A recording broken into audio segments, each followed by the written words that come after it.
जय राधा माधवा कुंज बिहारी।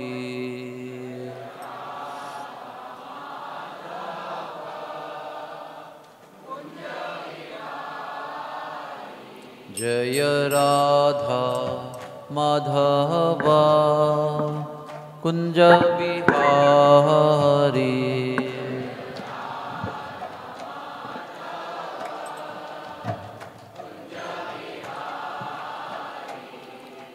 गोपी जना वल्लभा गिरिवरधारी।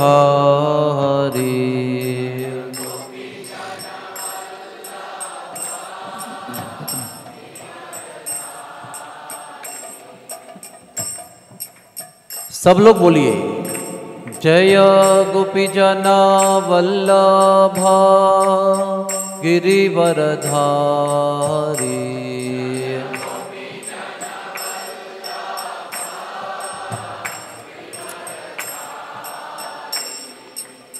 यशोदनंदन व्रज जनरंजना।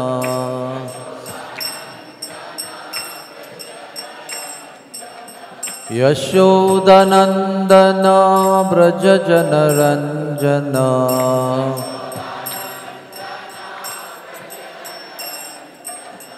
यमुना तीरावनचारी।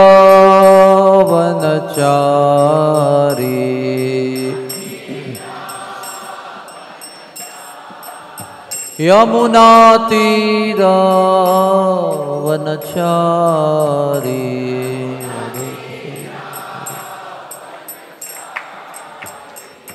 जय राधा माधवा कुंज बिहारी।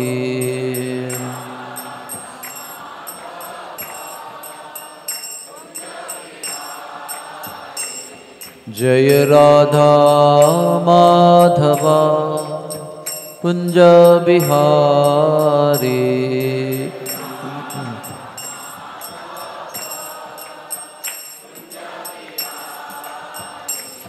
हरे कृष्णा कृष्ण कृष्णा हरे हरे, हरे राम राम राम हरे हरे।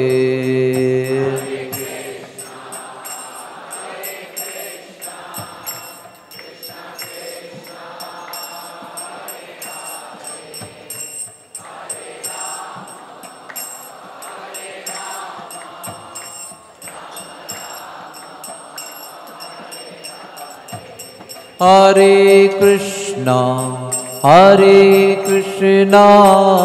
कृष्णा कृष्णा हरे हरे, हरे राम राम राम हरे हरे।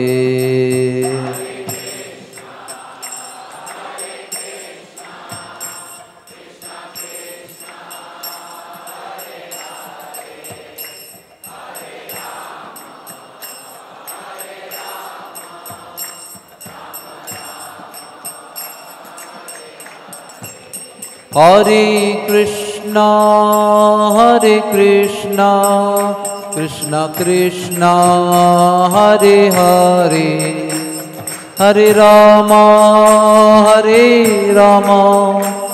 राम राम हरे हरे।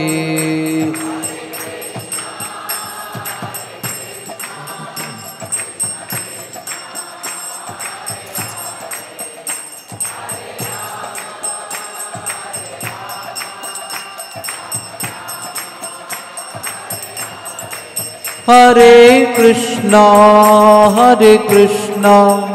कृष्णा कृष्णा हरे हरे, हरे राम राम राम हरे हरे।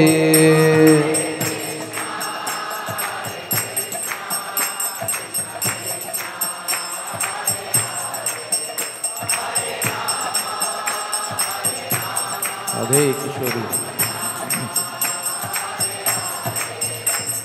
राधे राधे गोविंद गोविंद राधे, राधे राधे गोविंद गोविंद राधे, राधे राधे गोविंद गोविंद राधे,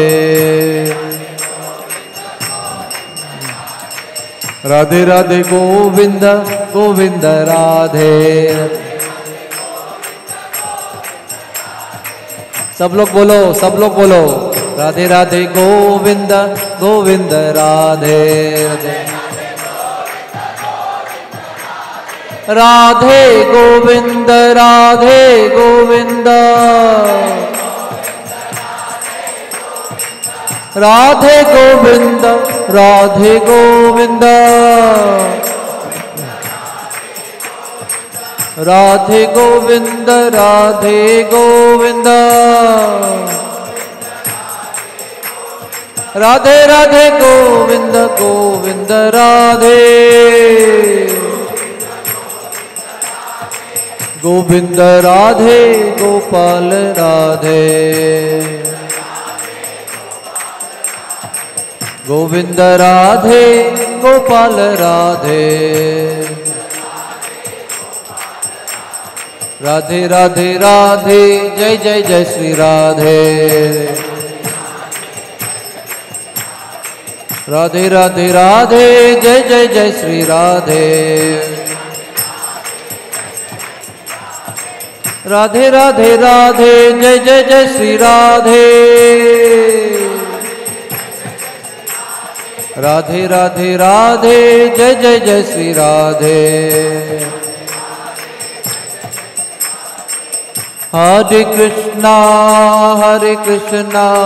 कृष्ण कृष्णा हरे हरे, हरे रामा राम राम हरे हरे।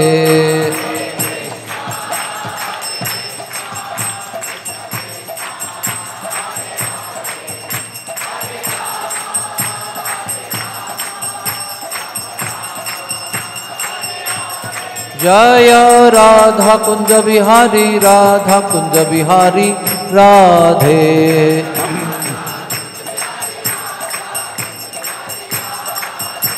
जय गौरानिताय गौरानिताय गौरानिताय, जय गौरानिताय।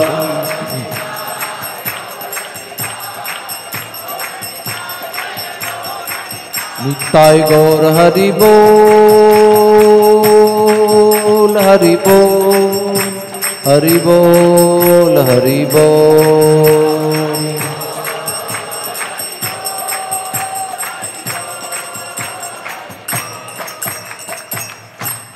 निताई गौर प्रेमानंदे।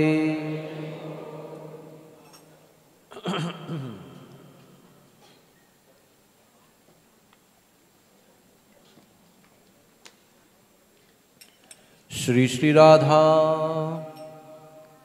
गोविंद भगवान की, श्री श्री राधा कुंज बिहारी जी की जय, श्री श्री राधा वृंदावन चंद्र की, श्री श्री गौर निताई की, श्री जगन्नाथ बलदेव सुभद्रमयी सुदर्शन चक्र भगवान की,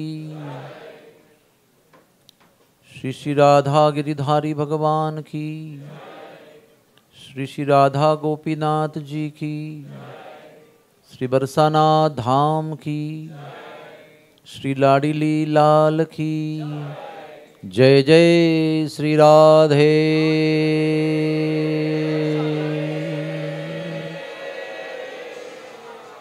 जय जय श्री राधे।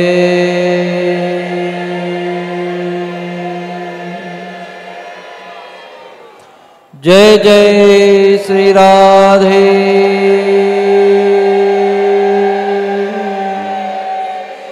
श्याम। ओम अज्ञानतिमिरन्धस्य ज्ञानाञ्जनशलाकया चक्षुरुन्मीलितं येन तस्मै श्री गुरुवे नमः। श्री चैतन्य मनोभीष्टं स्थापितं येन भूतले स्वयं रूपक कदा मह्यम ददाति स्वपदान्तिकम।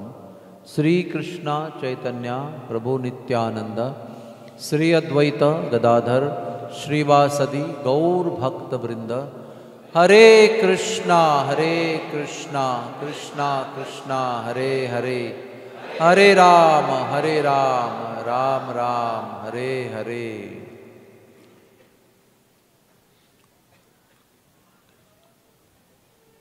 आप सबका बहुत बहुत धन्यवाद है। मनुष्याणाम सहस्रेषु कश्चित यतति सिद्धये। आगे क्या है?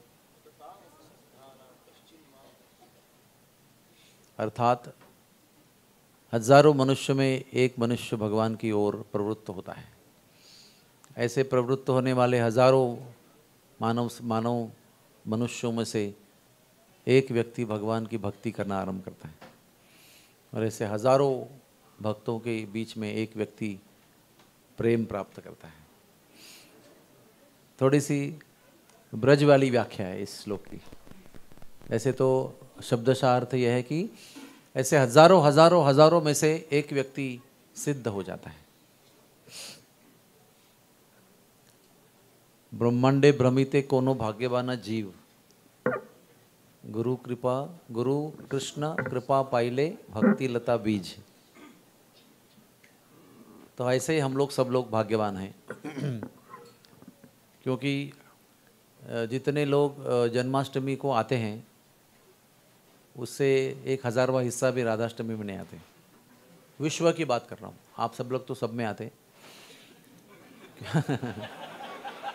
क्योंकि आप भाग्यवान जीवों में से है ना। क्योंकि भाग्यवान जीवों को ये सब रहस्य की बातें पता होती है कि कौन से तिजोरी की चाबी कहाँ है, सब पता होता है भक्तों को। मैं आपकी बात नहीं कर रहा हूँ, मैं आम जनता की बात कर रहा हूँ। जैसे गणेशोत्सव में दर्शन करने के लिए तो लाखों लोग जा रहे हैं अपनी अपनी कामनाओं की लिस्ट लेकर। फिर गोकुलाष्टमी में भी हमारे सभी मंदिरों में कितने, एनवीसीसी में 65,000 लोग आए, राधा गोपीनाथ में हर साल 1 लाख लोग आते हैं, जीईवी में भी इस बार 40,000 लोग आए, मैंने प्रत्यक्ष दर्शन किए।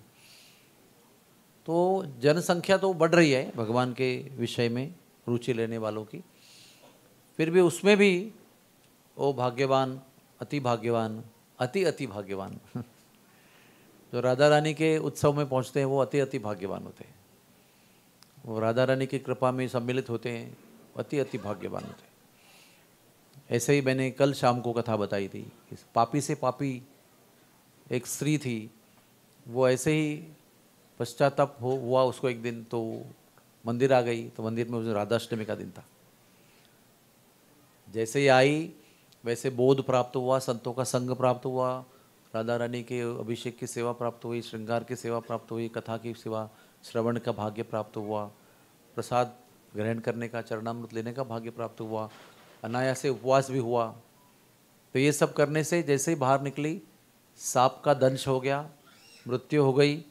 वहाँ से यमराज के दूत आ गए, उसको लेने लगे यमपाश में बांधकर। वहाँ से विष्णुदूत आ गए, अपने चक्र से उन्होंने यमपाश को काट डाला और उसे सीधे दिव्य विमान पर बैठकर गौलोक धाम लेके गए। सोचा ये कल जो लोग नहीं आए थे उनको बताना जरूरी है। ऐसे भटकते हुए जीव भी अगर राधाष्टमी के उत्सव में पहुंच जाते हैं तो सीधे वो विमान ही आ जाता है, स्ट्रेट विदाउट बुकिंग। क्योंकि कृपा ही ऐसी है, जितनी कृपा कृष्ण भी नहीं कर सकते हैं उतनी राधा रानी करती है। वो कृष्ण की कृपा की आधार मूर्ति है, कृष्ण की कृपा का अधिष्ठान है। कृष्ण की कृपा उनमें स्थित होने पर अनेक गुणित होकर स्थित हो जाती है। और वो किसी में, राधा रानी किसी में दोष को देखती नहीं है। वो केवल कृष्ण के प्रति इसके मन में कितना प्रेम है उतना ही देखती है बस। बाकी मन में कितना कलमश है, कितना कीचड़ है, उसको दुर्लक्ष्य करती है। ये भी संतों का भी गुण यही है कि वो संत जो है वो एक रहित पकड़ते हैं, एक कि सब में दोष और त्रुटियां और पाप होने ही है, होने ही वाले हैं। कोई इसमें आश्चर्य की बात नहीं कर, इसमें है इसमें नहीं है। लेकिन इन सबके बीच में किसी के प्रति, कृष्ण के प्रति आकर्षण है किसी के अंदर, तो वो बहुत आश्चर्यकारक है, वो बहुत सराहनीय है एंड नोटिसेबल, उनके लिए भी देखने लायक वस्तु वही है। और वो जब उनको चिंगारी दिखाई पड़ती है तो वो उस व्यक्ति को स्वीकार कर लेते हैं। और कृष्ण को अर्पण करने के पहले राधा रानी का सखी वृंद और राधा रानी उनको तैयार कर देते हैं, कृष्ण के लिए योग्य बना देते हैं और फिर कृष्ण को अर्पण कर देते हैं। तो यही हमारी आशा है। वैसे तो हमारे बल पर हम कितना भी साधन करेंगे तो वो साधन में इतना बल नहीं कि हम भगवान की कृपा प्राप्त कर सकते। हम में से, आप में से कितने लोग साधना करते हैं? आप में से कितने लोग साधना करते हैं? साधना का अर्थ है जो रोज हरे कृष्ण महामंत्र का जप करते हैं, 4 नियम का पालन करते हैं, मंदिर में आते हैं, कथा सुनते हैं, केवल प्रसाद ग्रहण करते हैं, मांसाहार नहीं करते हैं, नशा नहीं करते हैं, जुआ नहीं खेलते हैं, चाय नहीं पीते, कॉफ़ी नहीं पीते, लहसुन प्याज नहीं खाते हैं। हाँ, थोड़ा संक्षेप में बताना जरूरी है ना, साधना का अर्थ क्या है। तो मैं संक्षेप में आपको गिना दिया। ये सब जो करते हैं और साथ में भगवान नाम जप करते हैं उनको साधक कहते हैं। और ये हमारे मनुष्य जीवन की बड़ी आवश्यकता है। ये मत समझना कि जो साधना करने वाले हैं उनको गर्व करना चाहिए और जो साधना नहीं करते हैं उनको ठीक है, क्या बात है उसमें बड़ी।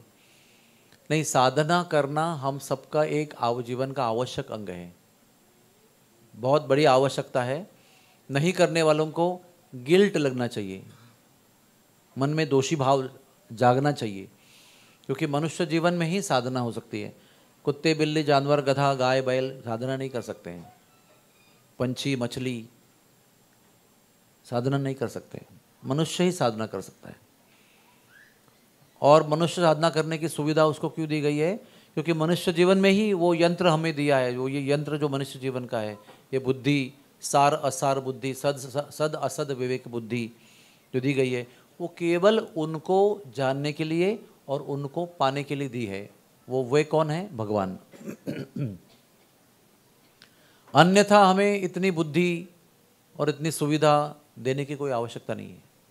अगर हमें आहार, निद्रा, भय, मैथुन इसमें जीना है जैसे सब अन्य जीव जीते हैं, है ना, चींटी, मच्छर, पक्षी, मछली, जलचर और खेचर आकाश में उड़ने वाले, और हम मनुष्य या सस्तन प्राणी 4 पैर वाले या तो 6 से 8 पैर वाले कीटक, ये जितने भी जीव हैं इनके जीव में केवल 4 एक्टिविटी होती है: आहार, निद्रा, सुरक्षा और मैथुन, पुनरुत्पादन, मल्टीप्लिकेशन, रिप्रोडक्शन।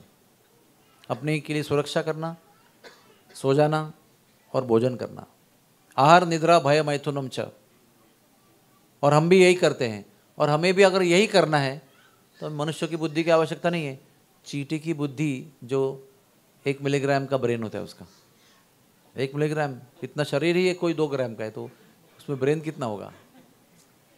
वो उतना ब्रेन भी काफ़ी है आहार, निद्रा, मैथुन के लिए। बहुत परफेक्टली करते हैं वो आहार, निद्रा और भय, मैथुन, कोई बात। तो हमें इतना बड़ा शरीर क्यों दिया है और इतनी विकसित और प्रगल्भ बुद्धि क्यों दी है, जिसको सद असद विवेक बुद्धि कहते हैं, जो ये तय कर सकती है कि अच्छा क्या है और बुरा क्या है, योग्य क्या है, अयोग्य क्या है, सार क्या है, असार क्या है, सत्य क्या है, असत्य क्या है। ये उसको कहते हैं रैशनल इंटेलिजेंस। इसको फर्क करने की जो बुद्धि है वो केवल हमको और आपको दी गई है। वो इसलिए दी गई है कि हमें इस यंत्र में जीवन चलाते हुए भगवान की प्राप्ति करनी है। इसी उद्देश्य से यंत्र दिया है। हर एक वस्तु जो हमको प्राप्त होती है उसके पीछे कोई उद्देश्य होता है कि हमें क्यों दी गई है, वो क्या उसका उपयोग है और क्या उसका लक्ष्य क्या है, उसका उपयोग करके क्या प्राप्त करना है। तो मनुष्यों को ये सारी बुद्धि साधना करके भगवान के लिए प्रीति जगाने के लिए दी है। तो ये बात मैंने शुरू इसलिए की थी कि हम जब साधना करते हैं तो उसका एक फल प्राप्त होता है। एक हमारे साधना की एक शक्ति है। वो साधना में कितनी रुचि लेते हैं, कितना हम समर्पित हैं, कितना एकाग्र हैं, कितना चाहते हैं करना, कितने उसमें लगे हुए हैं एकाग्र होकर। उस पे उसका परिणाम होता है। और हम अणुमात्र होने के कारण हमारी साधना अगर हम 100% भी करते हैं ना, तो उस साधना के बल पे हमें भगवान प्राप्त होंगे, ऐसा सोचना बिल्कुल गलत है। जैसे चींटी होती है ना, अपने सर्वोत्तम परफॉर्मेंस में वो हाथी से लड़ सकती है क्या? तो चींटी ने अपने बेस्ट ऑफ बेस्ट परफॉर्मेंस दिया, फिर भी हाथी के सामने उसका कुछ नहीं चलता है। छोटे कद का बालक कितनी भी छलांग लगाएगा तो ऊंचाई पर जो कपड़े लगाने की खूंटी लगाई है वहां तक पहुंच नहीं सकता। लेकिन वो जब बहुत बार उड़ता है ना बच्चा, उसको वो लगता है कि अरे हर समय पापा को शर्ट को दूं, पापा मेरे शर्ट लेकर खूंटी पर लगाते, मैं खुद लगाना चाहता हूँ, मैं कब बड़ा हो जाऊँगा। बहुत बार कूदता है लेकिन उसकी पहुँच नहीं होती है। लेकिन जब बहुत बार कूदता है तो एक बार आते पिताजी उसको उठाते ऊपर ऐसे, फिर वो अपना शर्ट अपने हाथ से लगाता है। इसका अर्थ क्या हुआ? बालक सक्सेसफुल हो गया? नहीं, पिताजी ने उसको सक्सेसफुल किया। किस बात पर सक्सेसफुल किया? कि मैं ये चाहता हूं करना, अपनी तीव्र इच्छा को प्रकट किया कुछ कार्यों से, कूदने से, कुछ करने से, बोलने से, समझाया उनको। लेकिन किसी भी स्तर पर अपने आप वो उस खूंटी तक पहुंचना उसके लिए असंभव है। जब वो अपने प्रयत्न से अपने पिताजी को आकर्षित करता है उसका ध्यान, और उनसे अपने आप को उठवाता है, तो आसानी से अपने कपड़े ऊपर खूंटी को लगा देता है। उसी प्रकार से हम 100% भी शरणागत हो जाएंगे अपनी साधना में, 100%, 100% परफेक्ट, उसमें कोई दोष नहीं है, फिर भी उसके बल पर हम भगवान को प्राप्त कर सकते हैं, ये सोचना गलत है। जब हम 100% साधना करते हैं तो हम जो सर्वोच्च शक्तियां हैं, हायर पावर्स, उनको आकर्षित करते हैं और फिर उनके कृपा से हम भगवान की प्राप्ति कर सकते हैं। तो वैसे ही हम ये सब साधना नंबर 1 तो करना जरूरी है, और नंबर 2 जब हम परिपूर्णता से करने लगते हैं तो हमको ये सोचना है कि अभी हमको केवल ये साबित करना है कि हमें वो चाहिए। 100% साधना करने के बाद यही सोचना है कि उनका ध्यान आकर्षित हो और वो हमें उठा लें। तो वो जो कृपा है वो राधा रानी की ओर से आती है और संतों के माध्यम से हमें प्राप्त होती है। कृपा राधा रानी का, स्टोर हाउस तो राधा रानी है, लेकिन वो कृपा संतों के माध्यम से हम तक पहुंचाती है। वो केवल एक ही चीज चाहती है कि हम संतों की आज्ञा पालन में 100% शरणागत रहें, ये उनकी इच्छा है। इसलिए साधना करना आवश्यक है, एक आत्म उद्धार के लिए और एक आज्ञा पालन के हेतु भी करना उसको आवश्यक है।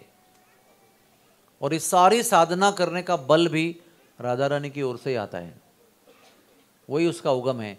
सारी भक्ति जो भी कण मात्र ज़्यादा कम मात्रा में हमारे अंदर है, वो सारी उनकी ओर से आती है, वही करवाती है, वही देती है, वही करवाती है, उसी कृपा से आगे की प्रगति होती है। जब हम ऐसा सोचते हैं और ऐसा ही सोचते रहते हैं तो और अधिक अधिक कृपा आती है। भौतिक विश्व में क्या होता है, कभी हम कुछ भगवान के विषय में भी कुछ करते हैं तो तुरंत हमारे अंदर एक गर्व उत्पन्न होता है कि मैं कर रहा हूँ, देखो मैं कितना अच्छा हूँ, देखो मैं कितने जल्दी उठता हूँ, देखो मैं कितना कठोर व्रत करता हूँ, कितना कठोर मेरा उपवास है, कितना मैं शास्त्र पढ़ता हूँ, कितने घंटे पढ़ता हूँ। ये साधना का भी एक गर्व उत्पन्न होता है। लेकिन शास्त्र में बहुत जगह पर ऐसा लिखा है कि भक्ति के विषय में महान महान कार्य करने के पश्चात भी, यश, कीर्ति, प्रसिद्धि, धन, संपत्ति प्राप्त होने के बाद भी जो नम्रता को अपना कर रहता है, वही राधा की कृपा जानी जाती है, मानी जाती है, स्वीकार की जाती है कि राधा की कृपा है, राधा रानी की कृपा है। और वैसे ही वाक्य चैतन्य चरितामृत में भी आता है कि अगर कोई व्यक्ति सब कुछ धन संपत्ति, ऐश्वर्य, सौंदर्य, विद्या सब होने के पश्चात भी नम्रता को बनाए रखता है तो वो चैतन्य महाप्रभु की कृपा ही मानी जाती है, उनकी कृपा के बिना नहीं हो सकता है। क्योंकि सामान्य तौर पर ये सब प्राप्त होने के बाद स्वाभाविक गर्व होता है, और ये सब कुछ होने पर स्वाभाविक गर्व नहीं होता है और नम्रता बनाए रखते हैं, तो वो राधा रानी की कृपा मानते हैं। तो वो कृपा कैसे प्राप्त कर सकते हैं? संतों के आज्ञा पालन करने से। संतों की आज्ञा पालन में कोई अपने आप को रद्द कर देता है तो उसके अंदर गर्व नहीं उत्पन्न होता है। एक अंदर से अनुभूति उत्पन्न होती है कि ये जो भी कुछ हो रहा है ये मेरा उसमें श्रेय नहीं है, मेरे बस में तो कुछ नहीं है, मैं नहीं समझता कि मेरे प्रयास से हो रहा है, ये तो कृपा से हो रहा है। 3 प्रकार के भक्त होते हैं। एक होते हैं साधना सिद्ध, एक होते हैं कृपा सिद्ध, और एक होते हैं नित्य सिद्ध। तो नित्य सिद्धों में राधा रानी, यशोदा, नंद महाराज, गोपियाँ, ग्वाल बाल, सखा कृष्ण के, ब्रजवासी, जो भी उनके साथ में आते हैं, अवतार लेते हैं, लीला करते हैं, वो सब नित्य सिद्ध हैं। ये सब लोग जो नित्य सिद्ध हैं वो सृष्टि काल के अंतर्गत नहीं आते हैं। सृष्टि का अर्थ क्या होता है? निर्माण, क्रिएशन। जो क्रिएट होता है, मेंटेन होता है और डिस्ट्रॉय होता है, उसको एक कालावधि होती है, वो कालावधि में बद्ध होता है। तो ये सृष्टि काल में ये नित्य सिद्ध लोग बद्ध नहीं रहते हैं, न ही सृष्टि के विधान में वो सम्मिलित होते हैं। सृष्टि का विधान है, विधाता जो है ना ब्रह्मा जी, उनका एक विधान होता है, कब आएंगे, कब जाएंगे, कहाँ रहेंगे, क्या क्या कर्मों का फल कहाँ कहाँ ले जाएगा, कहाँ घुमाएगा, फिर कैसे अंत होगा, ये सब विधि विधान है। विधि का अर्थ है ब्रह्मा जी, उनका एक विधान है और उनको वो अधिकार दिया गया है, वो उनके विधान से ही कार्य चलता है। तो नित्य सिद्ध जीव सृष्टि काल में बद्ध नहीं है और सृष्टि के विधान में भी सम्मिलित नहीं है। वे नित्य हैं और नित्य रहते हैं, जहाँ जहाँ कृष्ण है वहाँ चले जाते हैं। वो सब नव किशोर और नव किशोरी के रूप में सदैव रहते हैं और कुंज निकुंज में लीलाओं का विस्तार करते रहते हैं। फिर आते हैं साधना कृपा सिद्ध, जो कृपा से सिद्ध हो जाते हैं, और बाद में आते हैं साधना सिद्ध। तो हम लोग ना नित्य सिद्ध हैं ना साधना सिद्ध हैं। हमारी साधना में इतनी सिद्धता नहीं है कि हम सिद्ध हो जाएं। हम केवल कृपा सिद्ध होने की अपेक्षा कर सकते हैं। कहीं से वर्षा हो गया तो हम भीगना चाहते हैं उसके अंदर। यही हमारी नम्रताजनक स्थिति होनी चाहिए। साधना कितनी भी मजबूत होगी तो भी हमें यही सोचना चाहिए कि हमारे साधना के बल पर, जैसे चींटी अपने सर्वोच्च बल से भी हाथी को परास्त नहीं कर सकती है, सामने खड़ी भी नहीं हो सकती उसके, उसी प्रकार से हमारे सर्वोच्च साधना बल से हम कृष्ण को प्राप्त नहीं कर सकते हैं। जब किसी संत की कृपा होगी तो प्राप्त करने की उम्मीद, आशा हमें है। तो कृष्ण जो है वो कृपा वाले हैं, कृपा करते हैं बहुत, कृपा सागर हैं, कृपा निधान हैं, वो कृपा करते हैं। राधा रानी कृपा नहीं करती हैं, क्या करती है वो कृपा बरसाती है। इसलिए उनके क्षेत्र का नाम है बरसाना, जहाँ पर कृपा सदैव बरसती रहती है, अकारण। हाँ, योग्यता अयोग्यता, पात्रता अपात्रता न देखते हुए, स्थान न देखते हुए, सब जगह पर उनकी कृपा बरसती रहती है। किसी का गुण दोष देखती नहीं है। जो भी कृष्ण के हेतु उनके पास पहुंच जाता है, या जो भी कृष्ण का हेतु रखता है, उनकी सखियां उनको देख लेती है कि भाई इसमें कृष्ण की हेतु इच्छा है, उनको ले जाते हैं वो और कृपा बरसाते हैं। इसलिए मैं बरसाने जाना चाहिए। और उसमें भी एक रहस्य है कि वहाँ पर जा भी वही पाता है जो राधा रानी के कृपा पात्र है। और कृपा पात्र करने के लिए मैंने कई बार बताया आपको क्या करना चाहिए, क्या करना चाहिए। अभी तो 3 बार बता चुका मैं इतने समय में। कृपा प्राप्त करने के लिए क्या करना चाहिए? संतों के आज्ञा का पालन करना चाहिए, संतों के शरण लेना चाहिए, रसिकों के, आचार्यों के शरण में अपने आप को अर्पण करना चाहिए। उससे जब कृपा होती है तो इच्छा जागती है, तो इच्छा जागती है तो कृपा होती है, और वो कृपा के कारण हम बरसाने पहुँचते हैं, और वहाँ पहुँचते हैं तो कृपा का वर्षा होता है। कैसे कृपा का वर्षा होता है मैं आपको बताता हूँ प्रैक्टिकल टर्म्स में। हाँ, स्पिरिचुअल लेक्चर के रूप में नहीं, अनुभव के रूप में बता रहा हूँ।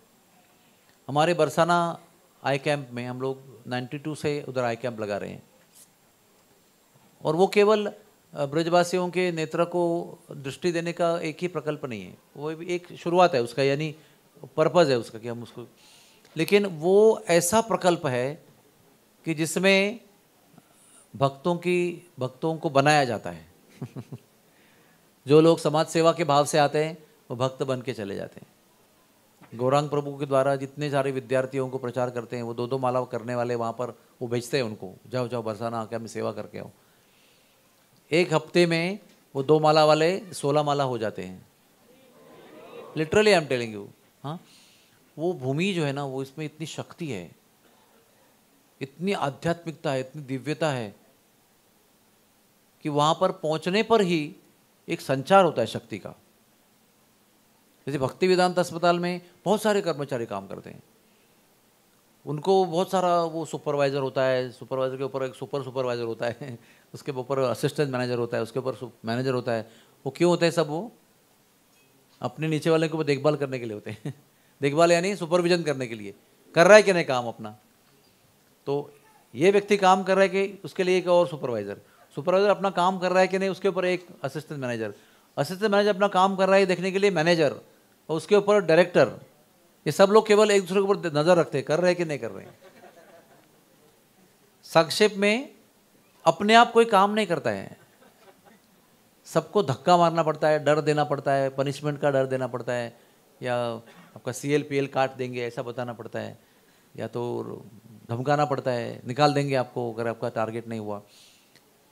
वो लोग, उस प्रकार के लोग, मैं उनकी निंदा नहीं कर रहा हूँ, लेकिन उस प्रकार का जो भाव है, उस प्रकार के लोग जब बरसाने पहुँचते हैं तो मैंने मेरी आंखों से देखा है, वो बिना किसी को बताए या किसी के द्वारा बताए या धमकाने, किसी भी प्रकार का सुपरविजन नहीं है, 15-15 घंटे सेवा करते हैं वहाँ पर। लिटरली मैंने देखा हुआ है, बैठकर 3 घंटा सोते हैं और 24 आवर्स ऑन कॉल रहते हैं, और स्वयं बोलते हैं पता नहीं कहाँ से एनर्जी प्राप्त होती।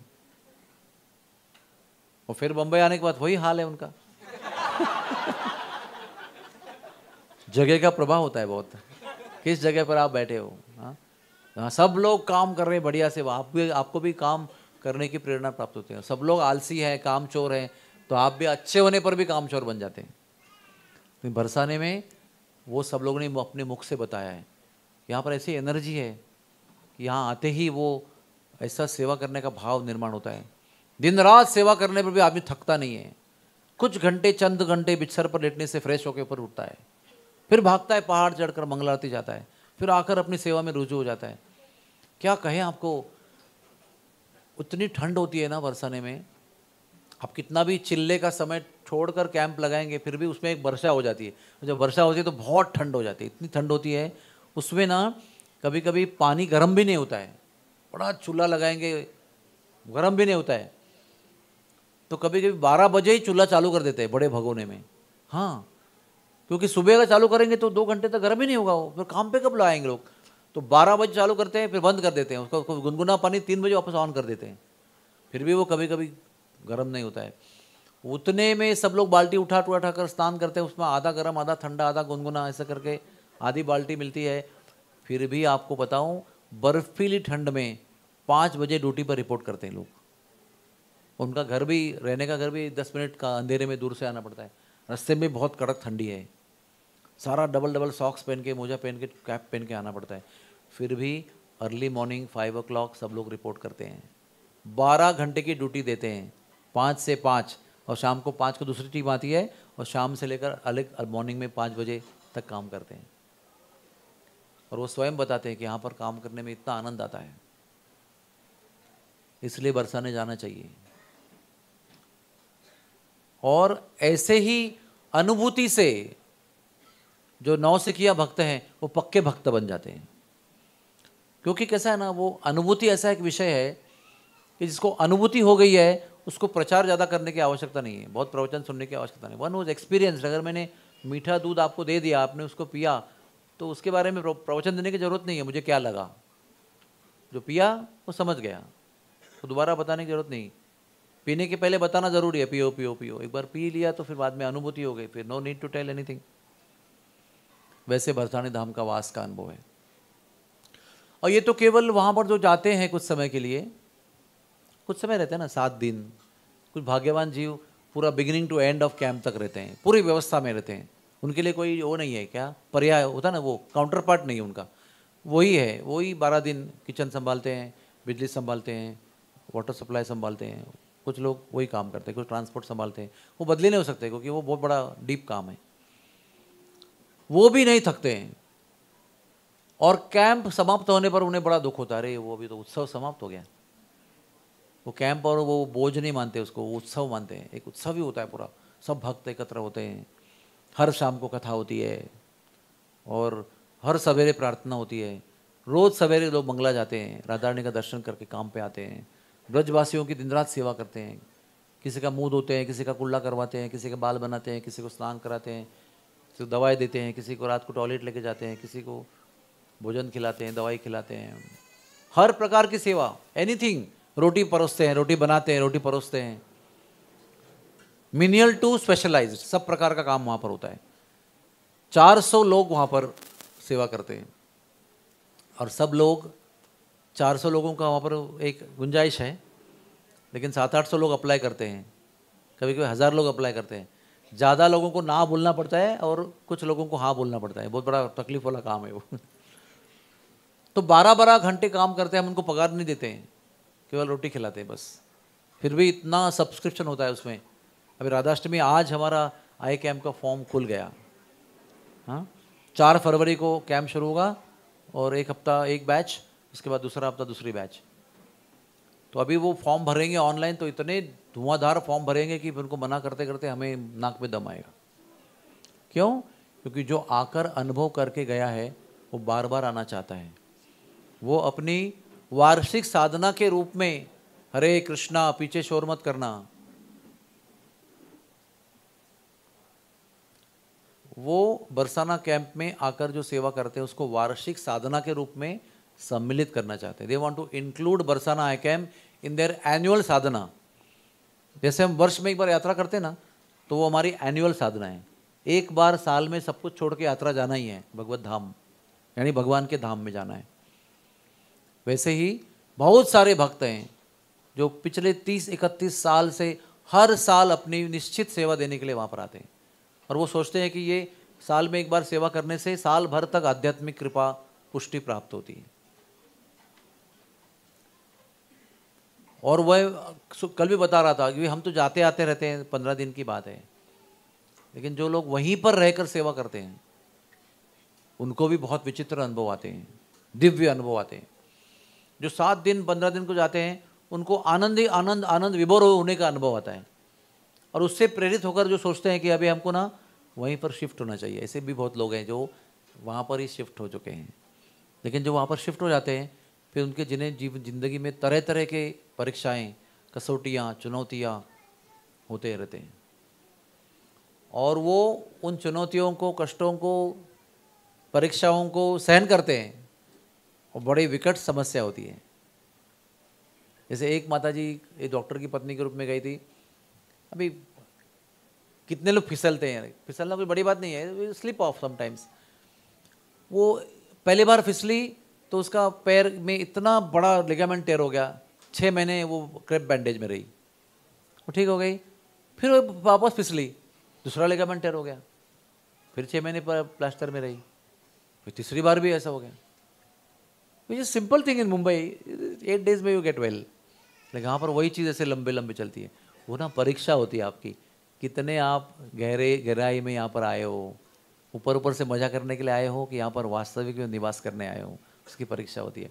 और वो भक्त लोग वहाँ रहते हैं ना, उनके अंदर न जाने ऐसी अचिंत्य शक्ति आ जाती है जिनके द्वारा सब कुछ झेल लेते हैं। हाँ, कोमल कोमल स्वभाव वाले लोग भी वहाँ पर बहुत मजबूती से सब परीक्षाएं स्वीकार कर लेते हैं। दूसरे एक वक्त में कितनी कहानी बता सकता हूँ, 3 बार लगातार टाइफाइड हो रहा है उनको, एक के बाद एक, ठीक हो गया, दूसरे महीने में again typhoid, again typhoid, again typhoid. कितने लोगों को मलेरिया हो रहा है, ये महीने में मलेरिया, दूसरे महीने में मलेरिया, तीसरे महीने में मलेरिया। ये सब ना वहाँ पर जाने के निवास के 1 वर्ष तक होते रहता है, ये भी मैंने देखा है।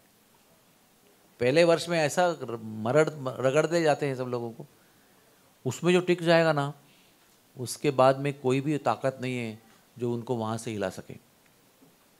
उनका जॉब छूट जाता है, उनका घर अस्थिर हो जाता है।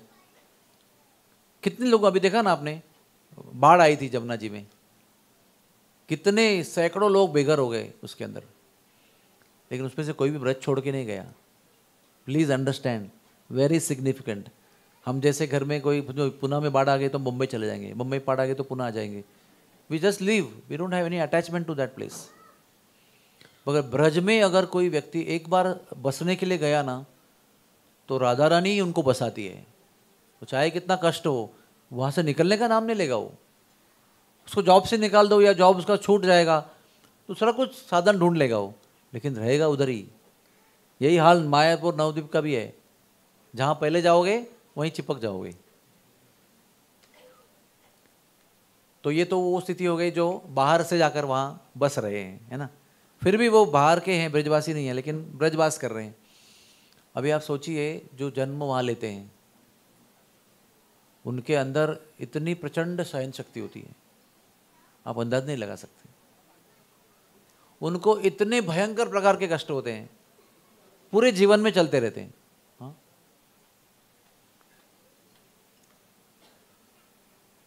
लेकिन इतना सारा कष्ट और पीड़ा यातना सहन करने के बाद भी कभी वो ऐसा सोचते नहीं कि चलो छोड़ के फरीदाबाद चले जाएं, दिल्ली चले जाएं, क्या है ब्रज में, कुछ नहीं है, ऐसा नहीं सोचते। आपने कभी सोचा है क्या कि कोई बड़े खीर के भगोने में गिर सकता है? खौलते हुए खीर में एक 4 साल की बालिका जैसे कि स्विमिंग में डाइव कैसे मारते हैं ना, वैसे गिर गई। 22 दिन तक वो कोमा में ऐसे हॉस्पिटल में रही, ठीक हो गई बाद में। आज वो प्रसिद्ध भागवत आचार्य हैं, भागवत कथा करते हैं देश विदेश में जाकर। एक हमारे पास पेशेंट ऐसे आए थे बरसाने कैंप में, गरीब लोग हैं सब लोग, तो उनके पास पंखा है, लेकिन पंखा जो स्टैंड वाला पंखा है उसके सामने का कवर नहीं है, यानी डायरेक्ट वो ब्लेड्स घूम रहे हैं। और वो भी ऐसे प्लग में लगा है, उसकी वायर है तो बीच में खड़ा है। तो कोई माता जी ऐसे भाग के आ गई तो उसके पैर में वो वायर अटक गई, तो वायर अटक गई तो वो खिंच गई, तो वो पंखा गिर गया, चलता हुआ पंखा गिर गया। और इस तरह से वो औरत और वो पंखे का चश्मा, वो पंखे का ऐसा संबंध हुआ कि उसकी आंख पंखे से ऐसे आधी कट गई और वो हमारे कैंप में आए। बोलो, दिस इज लाइक, हम लोग आंखों के स्पेशलिस्ट होंगे, शायद कुछ काम करते होंगे, बहुत सारा अनुभव होगा, लेकिन इस प्रकार का अनुभव डॉक्टर को नहीं हो सकता है। How it is possible? ऐसे अद्भुत प्रकार के, अचिंत्य प्रकार के कष्ट ब्रज में होते रहते हैं। लेकिन फिर भी इतना सब होने पर भी हम अगर उनको बहुत निकट से देखेंगे ना, उनके मन में वही श्रद्धा, वही निकट, वही प्रेम, वही गहराई में उनको आसक्ति कृष्ण राधा के प्रति बनी रहती है। कभी भी उसमें भंग नहीं होता है कि क्या राधा रानी किधर हो आप, बस हो गया अभी आपकी कृपा, आपा नहीं चाहिए हमको, अभी चाह रहे हैं हम लोग यहाँ से। और साथ साथ में ये सब मैं क्यों बता रहा हूँ, ये सब बरसाने का विषय आया ना, इसलिए बता रहा हूँ कि वो बरसाने में क्या शक्ति है, ऐसी क्या शक्ति का संचार हो रहा है और कैसे लोगों का अनुभव हो रहा है। अब एक बार क्या हुआ, हमारी एक डॉक्टर नहीं है, आई सर्जन है, अभी वो भी उनमें से है जो मुंबई में काम करते थे पहले, वहाँ से छोड़ के फुल टाइम वहाँ पर ज्वाइन हो गया, पति पत्नी, और वहीं पर अभी सेवा कर रहे हैं। ऐसे पूरे रंग से रंग गए पूरे। साधु ज़्यादा हैं, डॉक्टर कम है, बिलीव मी। उनकी ख्याति भी सब जगह पूरे बरसाने नंदगांव क्षेत्र में साधु के रूप में हुई है। ऐसे डॉक्टर हैं वो लोग, उनके पास वो साधु डॉक्टर इसलिए जाते हैं उनके पास, not because they are good doctors. पहले वो गुड डॉक्टर्स है मुंबई के, इसलिए जाते थे, अभी वो साधु है इसलिए उनके पास ही जाना चाहते हैं। जो भी करना है भाई उनके से करवाएंगे। तो वो ऐसे बहुत सारे लोगों की पहचान, ब्रजवासियों की सेवा होती है उनके हाथ से, तो पहचानते हैं। तो एक बार वो श्री जी का दर्शन करने के लिए मंगला में जा रही थी, पहाड़ चढ़ रही थी, सुबह का समय था, तो एक माता अपने बालिका को लेकर स्कूल लेने भेजने के लिए उतर रही थी। उतने में इनकी मुलाकात हो गई। अरे अरे डॉक्टर ने साहब आप कहाँ जा रहे हो? बोले दर्शन करने जा रहे हो। तो वही उसको ना, ब्रजवासियों का एक स्वभाव होता है, तो जब भी आपको मिलते हैं ना, वो कुछ ना कुछ देना चाहते हैं आपको, immediately they want to give something. बहुत गरीब रहते हैं वो, वास्तव में बहुत गरीब रहते हैं धन से। तो उनके पास कुछ था नहीं थे, अभी सुबह सुबह कहाँ कुछ लेके नहीं आए, तो क्या किया ना, अपने बालक का जो रोटी सब्जी का टिफिन था ना, वो दे दिया उसको। तो डॉक्टर ने बोल रही, मैया वो तो स्कूल जा रही है, उसको तो मैं तो बाद में भी रोटी पा सकती। नहीं नहीं नहीं, आप कभी मिलते हो कभी मिलते नहीं हो, पता नहीं कब मिलोगे, मैं तो दूसरी रोटी बनाकर रिसेस में दे दूंगी उसको, इंटरवल में, मध्याह्न में जाके देखे आऊँगी, मध्यांतर में। तो झिकझिक चलती रही, वो ना वो हाँ हाँ ना हाँ हाँ हाँ, उसमें पकड़ा ही दिया डब्बा उसके हाथ में। तो जब उन्होंने मुझे ये कथा बताई तो मैंने कहा कि ये एक ब्रजवासी माता ही कर सकती है, और कोई नहीं कर सकती है। Nobody can do this. इतना त्याग जो है ना, बालक की रोटी निकाल कर किसी व्यक्ति को देना प्रेम से, कि इनको ये कृपा मिलनी चाहिए, ये भाव केवल ब्रजवासी कर सकता है। और ऐसे बहुत सारे लोग वहाँ पर हैं, बहुत सारे लोग जिनको हमारे परम गुरु गुरु महाराज की परम कृपा से हम उनको पहचानते हैं, जानते हैं, उनके कारण हमारा उनका संबंध हुआ है, हमारा भी पारिवारिक संबंध है उनके साथ। कैसे लोग हैं वहाँ पर, और कैसी करुणा और कैसा प्रेम, कैसा आदरातिथ्य उनके मन में है। ये सब राधा रानी का गौरव है, राधा रानी के भक्तों का गौरव, यानी राधा रानी का गौरव। 15 साल के बाद जब महाराज वहाँ पर, 15 साल के पहले जब वहाँ पर थे 1971 में, तो वहाँ पर उनका 6 महीना निवास हुआ, और 6 महीने में उनको ऐसे अद्भुत अद्भुत अद्भुत साक्षात्कार हुए जिनके खोज में थे वो। दर दर भटके, हिमालय में भटके, सब जगह पर जाके वो ढूंढ रहे थे, उस सत्य को ढूंढ रहे थे, उस साक्षात्कार को ढूंढ रहे थे। वो साक्षात्कार उनको बरसाने में मान मंदिर में निवास में प्राप्त हुआ। उस समय अभी, और 71 कितने साल हो गए, 52 ईयर्स हो गए। तो वो 6 महीने वहाँ पर रहे और उनको वो दिव्य अनुभूतियाँ प्राप्त हुई, जीवन में जो खोज रहे थे वो प्राप्त हुआ। उस समय जो लोग थे ना, वो भी उनके ही उम्र के वहाँ पर सब लोग थे, जो कुछ अभी ये 19-20 साल के थे, तो कुछ 20-22 साल के थे, कुछ 25 साल के थे, कंटेम्प्रेरीज थे। तो उनमें से मुझे कई लोगों ने बताया है कि जब ये यहाँ पर आए थे तो उनके नेत्रों में एक खोज थी, कुछ ढूंढ रहे हैं। यू कैन मेक आउट ना, कुछ ढूंढ रहा है व्यक्ति कुछ। और आज जब भी हम उनको देखते हैं, जब आते हैं, तो उनके नेत्रों में वो दिखता है कि वो जो ढूंढ रहे थे उनको मिल गया है। ये बरसाने का निवास का फल है। महाराज जी ने अपने किताब में लिखा है कि जो जब भी वो श्री जी का दर्शन करके पहाड़ के मार्ग से मान मंदिर की ओर जा रहे थे, उस मार्ग में ही उनको अनुभूतियाँ होनी शुरू हो गई थी, ऐसे दिव्य दिव्य अनुभूतियाँ। मैं तो कई बार उस रास्ते से गया हूँ, 50 बार गया हूँ यात्रा लेके, मुझे कुछ अनुभूति वगैरह नहीं हुई है, लेकिन उनको हुई है। तो वो ब्रजवासी परिवार जो है, 97 में महाराज जी वहाँ से चले गए। फिर वहाँ से प्रभुपाद जी को मिले, वहाँ से मिलके फिर प्रभुपाद जी ने कहा यू लव वृंदावन तो you stay in here only. लेकिन उनको लगा कि नहीं, उनकी आज्ञा का पालन करना चाहिए। फिर अमेरिका चले गए। अमेरिका में सोच समझ के बहुत देर के बाद उनसे दीक्षा ली प्रभुपाद जी से, और प्रभुपाद जी ने कहा कि आपको यहीं रहना है, इनके अंडर रहना है, जो ये कहेंगे वैसे करना है। तो उसमें 15 साल बीत गए, और 15 साल में इतनी आसक्ति वृंदावन बरसाने से होने के पश्चात भी उनको एक बार भी ब्रज में आने का मौका नहीं मिला। और फिर 1986 में वो भारत आए दोबारा, और तभी हम लोग जस्ट अभी ऐसे हरे कृष्णा में एंट्री कर रहे थे, मेडिकल स्टूडेंट्स। तो वो सबसे पहले हम 22 लोगों को लेकर वहाँ पर गए ब्रज में, और उस पर वृंदावन की यात्रा हुई, गोवर्धन की परिक्रमा हुई, और आखिर में उन्होंने बरसाना रखा था। और हम सब लोग विश्वास कर सकते हैं कि उनके मन में कितनी उत्कंठा होगी कि मैं उस स्थान में 15 साल के बाद जा रहा हूँ। उन सभी ब्रजवासियों को, प्रिय ब्रजवासी परिवार को मैं 15 साल के बाद मिल रहा हूँ, जिनको मुझे मिलने के लिए मना किया गया था। 15 ईयर्स लॉन्ग पीरियड। 19 साल 20 साल का व्यक्ति अभी 35 साल का हो गया है, और हमें लेकर जा रहा है। तो वही घर में हम लोग ना सुबह निकले थे, और दर्शन करते करते करते, कोई प्रसाद का इंतजाम नहीं, कुछ नहीं। हमारी उस समय की यात्रा कैसे होती थी पता है आपको? 4:30 बजे मंगलारती में हम लोग सब लोग उठते थे, और 4:30 को तुरंत नरसिंह आरती हो गई तो हम निकल जाते थे, अंधेरे अंधेरे में निकलते थे। और उस यात्रा में ब्रेकफास्ट, लंच, डिनर का कोई इंतजाम नहीं होता था, कोई ट्रांसपोर्ट का अरेंजमेंट नहीं होता था, जो मिलेगा वो ट्रांसपोर्ट। तो उस समय 3 पहिए का टेम्पो हुआ करता था, बहुत भयंकर आवाज़ आती थी उसके अंदर। वो 3 पहिए के टेम्पो में महाराज हम सब लोग बैठते थे, 7 रुपया टिकट निकाल के गोवर्धन पहुँचते थे। और दिन भर में कोई भी प्रसाद की व्यवस्था नहीं होती है, हम खाली एक दूसरे का मुंह देखते थे। अभी कंटिन्यू। फिर मैं ही ऐसा एक अकेला व्यक्ति था, उद्दंड, जो सब लोग मुझसे बात करते थे, और फिर मैं वो साहस करता था महाराज को पूछने का, महाराज व्हाट अबाउट ब्रेकफास्ट? तो महाराज कहते थे अगली जगह पर ले लेंगे, next place we will see. एक बार ऐसी यात्रा में हमारे पास एक आलू की सब्जी और रोटी का इंतज़ाम मैंने कर लिया था, कुछ लोगों सबके लिए मिलकर, और टोकरे में था, वो टोकरी लेकर सब लोग डोल रहे थे। तो हम खाली यही पूछते थे महाराज को, महाराज ये कब पाए? तो महाराज कह रहे थे अगली जगह में पाएंगे। We are carrying.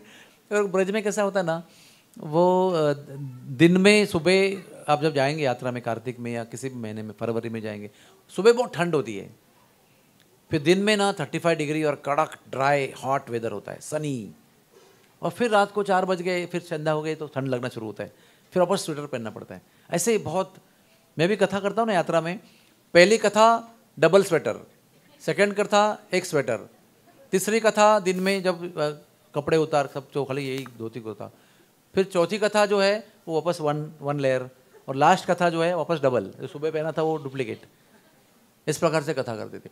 तो वैसे स्थिति में हम लोग वो टोकरी लेके आलू की सब्जी लेके जा रहे हैं, और महाराज एक जगह वृंदावन में घुमा रहे, संध्या हो गई, फिर भी मैं पूछ रहा हूँ महाराज कब खाएंगे, बोला अगली जगह खाएंगे। और वापस लेके आए 11:30 बजे, फिर महाराज ने पूछा अभी खाएं, हाँ बोले अभी खाओ, अभी खा सकते हो। जब खोला ना उसको, पूरा फंगस हो गया था उसके ऊपर, beautiful fungus, nicely laid, nice design, रोटी पर सब्जी पर, लेकिन जठराग्नि इतनी प्रदीप्त हो चुकी थी तो हमने उसको पूरा आड़े हाथ से खाया। तो महाराज ऐसा हा हा हा हा करके हंस रहे थे, बोल रहे कि फ्री पेनिसिलिन। आपको पता नहीं होगा अभी, तो वो पुरानी बात है, वो फ्लेमिंगो नाम का डॉक्टर था, रिसर्च, उसने वो फंगस से पेनिसिलिन का ढूंढ के निकाला था उसको। तो फंगस में से पेनिसिलिन का उगम होता था, अलग अलग टाइप के पेनिसिलिन, एम्पिसिलिन, पेनिसिलिन, बहुत सारे। तो हमने वो फंगस के साथ में खाया, किसी को दस्त नहीं हुआ, किसी को पेट दर्द नहीं हुआ, कुछ नहीं हुआ, वो सारे जठराग्नि में भस्म हो गया ऊपर। तो ऐसे ही हमने 1-2 दिन ऐसा अनुभव किया, तो फिर बरसाने चले गए, उधर भी कोई इंतज़ाम नहीं था। 4 बज गए, हम लोग पहाड़ में चढ़ रहे, श्री जी का मंदिर हो गया, दानगढ़ हो गया, सब कुछ करके सांकरी कोर हो गया, पीलीपोखर हो गया, करके 4 बजे महाराज ने कहा मैं आपको एक घर लेके जाता हूँ। तो महाराज जब हम 4 बजे पहुँचे उस घर में, तो उस घर में सब लोग सो रहे थे, दोपहर का अपना विश्रांति ले रहे थे। महाराज ने कहा वहाँ प्रसाद मिलेगा आपको, लेकिन वहाँ पर क्या स्थिति थी कि उनके घर में ना दिन रात भंडारा चलता है। ये भी एक बड़ी अद्भुत बात है, मैं आज तक समझ नहीं पाया 40 साल में कि ऐसा कैसा हो सकता है परिवार जिनके घर में कोई भी अनजान व्यक्ति कभी भी जाएगा तो उनको पेट भर भोजन मिलेगा। भाई भले आलू की सब्जी होगी, झोल होगा, कोई प्रॉब्लम नहीं, लेकिन पेट भर मिलेगा आपको, रोटी सब्जी तो मिलेगी पक्का। कभी कभी तकदीर अच्छी रही तो चावल दाल भी मिलेगा, और कभी कभी खीर भी मिलेगी जैसे भी आपका भाग्य होगा। तो उन्होंने अपना सुबह का सेवा समाप्त करके, सब बर्तन मांज के, चूल्हा चौका साफ करके सब लोग विश्रांति ले रहे थे, क्योंकि 4 बजे कोई ना लंच का समय, ना डिनर का समय, ना ब्रेकफास्ट का समय। तो जब पहुंचे ना, तो वो जिस प्रकार से उन घर के माताओं ने रिस्पांस दिया ना महाराज को देखकर, इतना प्रेम था उनकी आंखों में, इतना आदर था, इसे झट से अपने बिस्तर से उठे और भागे रसोई में, और देखा उनके पीछे पलटन है 22 लोगों की, सब जवान भूखे शेर शेरनिया आ रहे हैं। तो उस समय तो सब्जी समाप्त हो गई थी, और सब्जी बनाने को बहुत टाइम लगता है, लेकिन रोटी फटाफट बनती है। तो जो 2-3 माताएं घर की बैठ गई चूल्हे पर, फटाफट रोटी खिला दी। वैसे एक रोटी आ रही है, 4 टुकड़े होकर 4 खा रहे हैं, एक रोटी आ रही है, 4 टुकड़े 4 खा रहे हैं। No so much hungry people. सब्जी तो कुछ हर्ज नहीं, उन्होंने सब अचार के डब्बे निकाले, कभी एक इसका आम का अचार, नींबू का अचार, इसमें टेटी का अचार, उसमें अचार, मिर्ची का अचार, सब अचार लेके सब खा रहे हैं। महाराज सबको देख रहे हो, रोटी काट काट के सबको दे रहे हैं। ये लीला बहुत देर तक चली बहुत देर तक 22 लोग, जवान लड़के, मेडिकल स्टूडेंट, लड़के लड़कियां, उनकी पत्नी, किसी की पत्नी, किसी की सहेली, सब वो सब साथ में थे। बहुत देर तक उन्होंने पेट भर के प्रसाद पाया। तो हम लोग ना खाते समय भी देख रहे थे कि ना हमारी जान ना है ना पहचान, कुछ है ही नहीं उनके साथ में। एक महाराज से उनकी पहचान है, और वो ऐसे लगे हुए हैं, पहले पेट भरेंगे सबका, और फिर उसके बाद में हम शांत हो गए, सब लोग फिर बैठ गए। तो उस प्रकार से उनका प्रेम का आदान प्रदान हुआ ना, क्या कहें आपको, सब लोग दंग रह गए। ना उनकी भाषा इनको आ रही है, ना इनकी भाषा उनको आ रही है। अभी भी यही सत्य है, 15 साल के बाद भी वो हिंदी में कुछ तो बोलते जा रहे हैं, और इंग्लिश में कुछ बोलते जा रहे हैं। और फिर उस समय मुझे मेरे करियर का पता चला कि मैं अनुवादक हूँ। I was introduce to my career of translation. उसके बाद में बहुत प्रगति हुई हमारी, लेक्चर का अनुवाद भी करने लगे, फिर बहुत सारा चीज़ें। तो और वो जो जिस प्रकार से वो नोक झोंक हो रही थी ना, अनुवाद करना भी कठिन था उस समय, कि ये कुछ बोल रहे हैं अपनी हिंदी भाषा में, टिपिकल स्टाइल में, ब्रजवासी स्टाइल में, उसका अंग्रेजी में क्या बोले हम उसको? हाँ, अभी समझो आपको मैंने बताया नोक झोंक, इस शब्द का इंग्लिश में बताओ। I don't know how to translate नोक झोंक। मैं ये हकीकत में स्वीकार करता हूँ कि कुछ शब्द ऐसे ब्रज भाषा में हैं जो यू कैन नॉट ट्रांसलेट। तो मुझे पूरा एक पैराग्राफ ट्रांसलेट करना पड़ता है उसके लिए, वो नोक झोंक क्या है। इस प्रकार के उनके संवाद होते थे। और वो कैसे ना ब्रजवासी उन पर इतना प्रेम करते ना कि उनको ताने देते हैं, उनको क्या क्या बोलते हैं, आप ऐसे ही हो तो आपको ब्रज से कोई प्रेम ही नहीं है, तो आप तो भी विदेश से प्रेम करने लगे हो, आप तो ब्रज को भूल गए हो, यहाँ पे आके रहो, यहाँ पे आके रहो। तो कहते नहीं नहीं, मैं तो इतना पापी हूँ। महाराज भी अपने बहुत चैंपियन हैं। वो ऐसा मैं देखता हूँ कि महाराज को वो कुछ बोलते हैं तो अपनी नम्रता से महाराज उनको परास्त कर देते हैं प्रेम से। फिर वो कुछ बोलते हैं, फिर अपनी नम्रता से, न्यूनता से महाराज उनको परास्त कर देते हैं। वो बोलते हैं क्या गाते ही नहीं हो आज यहाँ पर, कितने साल हो गए, यहीं रहो आप, क्या घूमते इधर उधर। नहीं, वो मेरे गुरु महाराज की सेवा है। अरे क्या सेवा, यहाँ सेवा करो गुरु महाराज के आप। नहीं नहीं, मैं इतना पतित और इतना पापी हूँ कि राधा रानी ने मुझे ब्रज के बाहर फेंक दिया है। तो बाद में वो मुझे मेरे कान में बोलते हैं इनके साथ कैसे बात करें। वो मुझे हिंदी में बताते हैं। महाराज बोलते क्या बोला उन्होंने। और कहते हैं कि महाराज के साथ में उनको कोई डिफीट नहीं कर सकता है। इतना दैन्य है उनके अंदर, इतना दैन्य है कि वो आप कुछ भी बोलो उनके साथ डिफीट नहीं कर सकते। फिर उनके बाद बहुत देर के बाद उनका वो संवाद समाप्त होता है। हर समय का यही उनकी लीला है। तो मैं क्या देख रहा हूँ कि फिर हम लोग उसके बाद में वो रमेश बाबा जी महाराज के पास गए। महाराज ने कहा अभी उनको भी मिलना है, वो कुटी में रहते हैं। तो कुटी में गए, मुझे बोला जाओ नॉक करो दरवाज़ा। नॉक किया तो महाराज जी बाहर आ गए। तो उनका भी सब प्रेम का, उनका जो देखा मैंने जिस प्रकार से स्वागत किया गया उनका, कई सालों के बाद दो संत मिल रहे हैं। हम लोगों के साक्षी हैं कि दो महान संत कैसे एक दूसरे को मिलते हैं। फिर हम लोग बैठ गए तो महाराज ने मुझे कान में कहा उनको कहो गाओ, वो बहुत अच्छा गाते हैं। तो मैंने जाके बोला महाराज जी वो कह रहे हैं कि आप गाइए। तो इतने बड़े महाराज जी अंदर गए कि टूटा फूटा बाजा लेके आए और दो भजन गाए। ऐसा भजन गाए कि हम सब लोग ना, वो कहते हैं ना देहातीत, what is the meaning of out of body experience, वो उस समय हुआ। हम सब लोग भूल गए थे कि हम कौन है, किस शरीर में है, कौन सी जगह पर है, कौन से समय पर है, क्या चल रहा है। पूरा ना ऐसे बोलते ना, वो नीचे फंसी हुई आत्मा को ऐसा उठाकर ऐसे दिव्य स्तर पर ऐसे बिठा दिया कुछ समय के लिए, बैठो यहाँ पर और सुनो। ऐसे दो भजन सुनाए, सब लोग भाव विभोर हो गए। और वो दो गीत गाने के पहले उन्होंने हिंदी में हमें महाराज जी के बारे में बताया। उनको लगा कि ये तो नए बालक हैं, सब विद्यार्थी आए हैं और ये महाराज विदेशी हैं, तो पता नहीं इन सभी इंडियन बालकों के मन में क्या विचार होगा उनके प्रति। तो उन्होंने बताया देखो, बहुत सारे श्लोक सुनाए। अहो बतश्च गरियान, भागवत का श्लोक सुनाया कि कोई किसी की गणना जन्म से नहीं होती है, शरीर से नहीं होती है, जाति से नहीं होती है। भक्त तो भक्त होता है, वो आत्मा से भक्त होता है, शरीर से कोई भक्ति का प्रमाण नहीं होता है। ऐसे वो श्लोक सुनाया। तो हमको लगा कुछ सुना रहे हैं। उन्होंने कहा कि देखो मैं ये सब बता रहा हूँ आपको क्योंकि आपको शायद ये गलत फहमी हो सकती है कि ये विदेशी हैं, अभी तक हिंदी नहीं बोल पाते हैं। तो उन्होंने बताया कि हमारे पास रहे थे, हमको भी लगा था कोई विदेशी बालक होगा, लेकिन उनके व्यवहार से और उनके सानिध्य से हमको पता चला कि ये अच्छे पठित भी हैं। उन्होंने बहुत सारे शास्त्र का अध्ययन भी किया है, महाप्रभु के विषय में बहुत सारा अध्ययन कर चुके हैं। और इनके अंदर इतना दैन्य था, इतना दैन्य था कि हम समझ गए शरीर भी विदेशी होगा, भाषा भी नहीं आती होंगी, लेकिन आत्मा से तो परम भक्त हैं भगवान के। तो हमने बताया कि नहीं हम तो उनके साथ में 8 साल से हमारा संघ है। तो उन्होंने कहा कि एक व्यक्ति ने कहा अरे महाराज जी ये हमारे अंदर बहुत सारे डॉक्टर्स हैं, बहुत सारे पढ़े लिखे लोग हैं। तो उन्होंने कहा ये तो समस्या है। बहुत सारे पढ़े लिखे लोग होते हैं, वो ज़्यादा अज्ञानी होते हैं दिव्यता के विषय में, स्पिरिचुअलिटी के विषय में।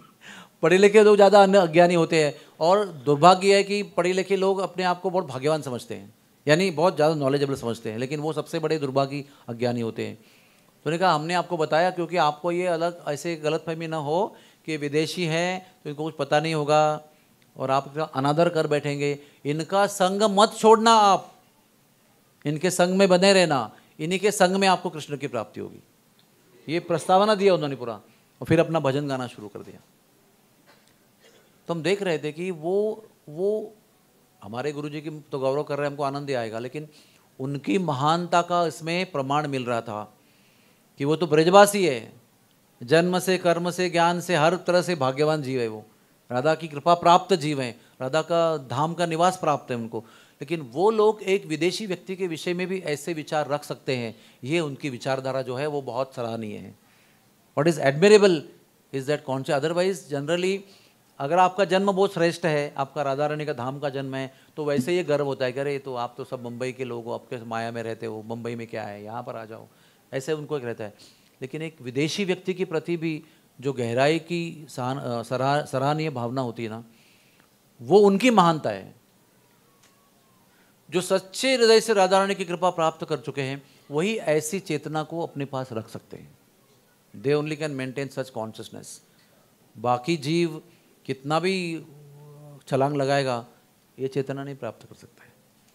तो ये सब उस भूमि का प्रभाव है।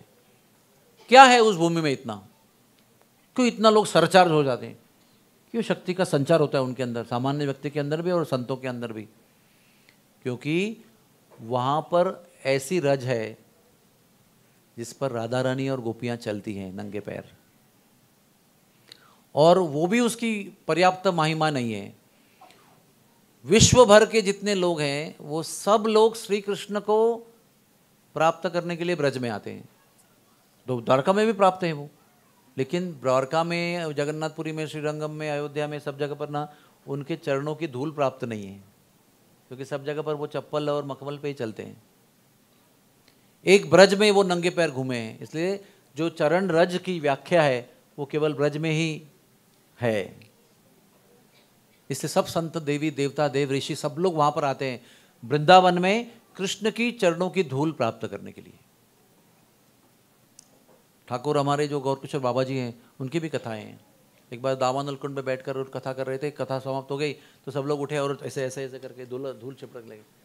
उनका मूर्ख हो आप सब लोग, जो आपके शरीर पे लगी हुई धूल है उसके एक कण को प्राप्त करने के लिए देवता लालायित रहते हैं, उनको प्राप्त नहीं होती है। आप झटक रहे उसको समझ में नहीं आ रहा है आपको कि एक एक कण में कृष्ण के चरणों के स्पर्श का रहस्य छुपा हुआ है। हरे कृष्णा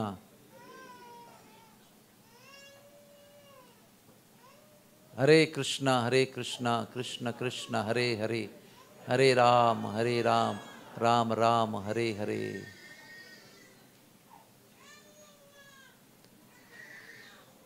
जय जय श्री राधे श्याम। सब लोग आगे आइए, धीरे धीरे थोड़ा थोड़ा आगे आइए। तो मैं क्या कह रहा था बताइए? तो कृष्ण के चरणों की धूल की संपर्क से उस रजकण में इतना भक्ति और प्रेम की महिमा छुपी हुई है। लेकिन जो कृष्ण, जिनके चरणों की रज प्राप्त करने के लिए पूरा विश्व के देवी देवता वहां पर पहुंचते हैं, संत लोग पहुंचते हैं, वे कृष्ण कहाँ जाते हैं? वे कृष्ण बरसाना जाते हैं और वहां पर जाकर सबसे पहले बरसाना जाकर दंडवत प्रणाम करते हैं। उस रज में लोटपोट हो जाते हैं। एक है दंडवत, हाँ, दूसरा है लोटपोट यानी रोलिंग इन द डस्ट, तीसरा उसमें अपने अश्रु प्रवाह करते हैं। वो रज वो क्यों स्पर्श करते हैं? क्योंकि राधा रानी उनकी प्रियतमा जो है वो वहाँ पर नंगे पैर चलती है, उस रज को उनके चरणों का स्पर्श हुआ है, वो कृष्ण के लिए वांछनीय है। और क्या बताएं आपको, वो केवल वहाँ पर दंडवत प्रणाम लोटपोट होने का काम नहीं करते हैं। जब राधा रानी रूठती है ना तो उनके चरणों में अपने दोनों नेत्रों से अनंत अश्रु बहाकर उनके चरणों को धोते हैं। तो तभी भी जब दबी नहीं मानती है वो, तो अपना मोर मुकुट भी उनके चरणों में समर्पित कर देती है। अभी हमारे जयदेव एक गोस्वामी जी हैं, जयदेव गोस्वामी जी जो है 8वीं सेंचुरी में हुए हैं। वो किसके लिए प्रसिद्ध हैं? गीत गोविंद का लेखन किया उन्होंने। गीत गोविंद ये राधा और गोविंद के पराकाष्ठा के स्तर के प्रेम की कथाएं हैं उसके अंदर। वो कहते हैं कि हमारे योग्यता का शास्त्र नहीं, वो तो पीएचडी लेवल का सुपर पीएचडी शास्त्र है। जो परम विरक्त हो चुके हैं, भगवान की भक्ति में रत हो चुके हैं, वही उसको समझ सकते हैं, सुन सकते हैं, उन्हीं की योग्यता है। ऐसा परम श्रेष्ठ शास्त्र जो है वो उन्होंने लिखा। कहाँ लिखा उन्होंने? वो चंपा हाटी, नवद्वीप धाम। राधा माधव जी उनके लिए स्वयं प्रकट हुए थे, स्वयं प्रकाशित प्रकट हुए थे, उनका पूजन करते थे वो। और वहाँ पर झुपड़ी में रहकर उन्होंने गीत गोविंद का लेखन किया था। तो गीत गोविंद में मान लीला का वर्णन भी हुआ है, जहाँ पर राधा रानी मान करके बैठी हुई है, रूठ के बैठी हुई है, और कृष्ण उनको मना रहे हैं, इसका वो खुद लेखन कर रहे हैं। अभी वो कपोल कल्पित इमेजिनरी कहानी नहीं बता रहे हैं, लिख रहे हैं। जो उनको दृष्टांत हो रहा है, जो उनको दर्शन हो रहा है, साक्षात जागृत अवस्था में दृष्टांत हो रहे हैं, दर्शन हो रहा है लीला का, वो देखकर उसको लिख रहे हैं। हमारे सारे संतों ने ऐसे ही शास्त्र लिखा है, प्लीज अंडरस्टैंड। रूप गोस्वामी, सनातन गोस्वामी जो लीलाओं का वर्णन कर रहे हैं वो ऐसे ही नहीं कर रहे हैं, क्योंकि वो कृष्ण के समय थे नहीं वहाँ पर, वो तो चैतन्य महाप्रभु के समय पर उन्होंने अवतार लिया है। उनको कृष्ण की लीला का साक्षात्कार हो रहा है, और वो उसमें ललित माधव, विदग्ध माधव, ये सब इतने ग्रंथ हैं, राधा रानी कृष्ण की उत्कट कथाएं उसके अंदर लिखी हुई है, वो सब उन्होंने दर्शन किया है, उसको लिख रहे हैं। भारत के जितने भी संत हैं, जैसे सूरदास जी हैं, हरिवंश जी है, हरिदास जी है, ये सब लोग जो लिखते हैं वो सब उनको देख रहे हैं, वो लिखते हैं। तो जयदेव जी भी वो जो लेकर देख रहे हैं, उनको दिखाई पड़ रहा है राधा रानी रूठी हुई है, कृष्ण उनको मना रहे हैं, वो नहीं मान रही है। तो पहले चरणों में दंडवत किया, फिर साष्टांग दंडवत किया, फिर लोटपोट हो गए उस रज में, फिर भी नहीं मान रही है, फिर नेत्रों से अश्रु बहाए, मोर मुकुट समर्पित किया, फिर भी नहीं मान रही है। तो जब भी कृष्ण ने मोर मुकुट समर्पित करके चरणों को सर लगाया ना, तो जयदेव जी उसको लिख नहीं पाए। उनको लगा कि हाउ दिस इज पॉसिबल, ये कैसे हो सकता है? अखिल ब्रह्मांड नायक परमात्मा, परात्पर भगवान, गोलोकेश्वर, हाँ, कितने उनकी बिरुदावली है, इतने महान षड पूर्ण भगवान कैसे राधा रानी के चरणों में अपना सर झुका सकते हैं? तो उनका ना मस्तिष्क जो है इस विचार से बहुत गर्म हो गया, ही जस्ट कुड नॉट राइट। तो उठकर चले गए, पत्नी को बताया, पद्मावती को, कि मैं जा रहा हूँ गंगा जी में स्नान करके आता हूँ। तो सही से बताया नहीं कि मुझे बहुत कष्ट हो रहा है और समझ में नहीं आ रहा है। तो उनको लगा कि थक गए होंगे लिख के, इसलिए जाओ ठीक है, आकर भोजन करूँगा। तो गए वो, और गंगा के किनारे बैठकर बहुत चिंतन किया उन्होंने, कैसे हो सकता है, हाउ इट इज़ पॉसिबल। फिर गंगा जी में डुबकी लगाई, बहुत देर तक गंगा जी में डूबे रहे, शांत ठंड होने के लिए। लेकिन जब गए ना, तो कुछ देर में लौट के आए और कहा पद्मावती को कि भोजन खिलाओ। उन्होंने कहा अभी लगाती हूँ, 2 मिनट लगेंगे। और उतने में वो अंदर चले गए, अपने अंदर के लेखन कक्ष में गए और कुछ सेवा किया, वहाँ पर काम किया, और बाहर आए।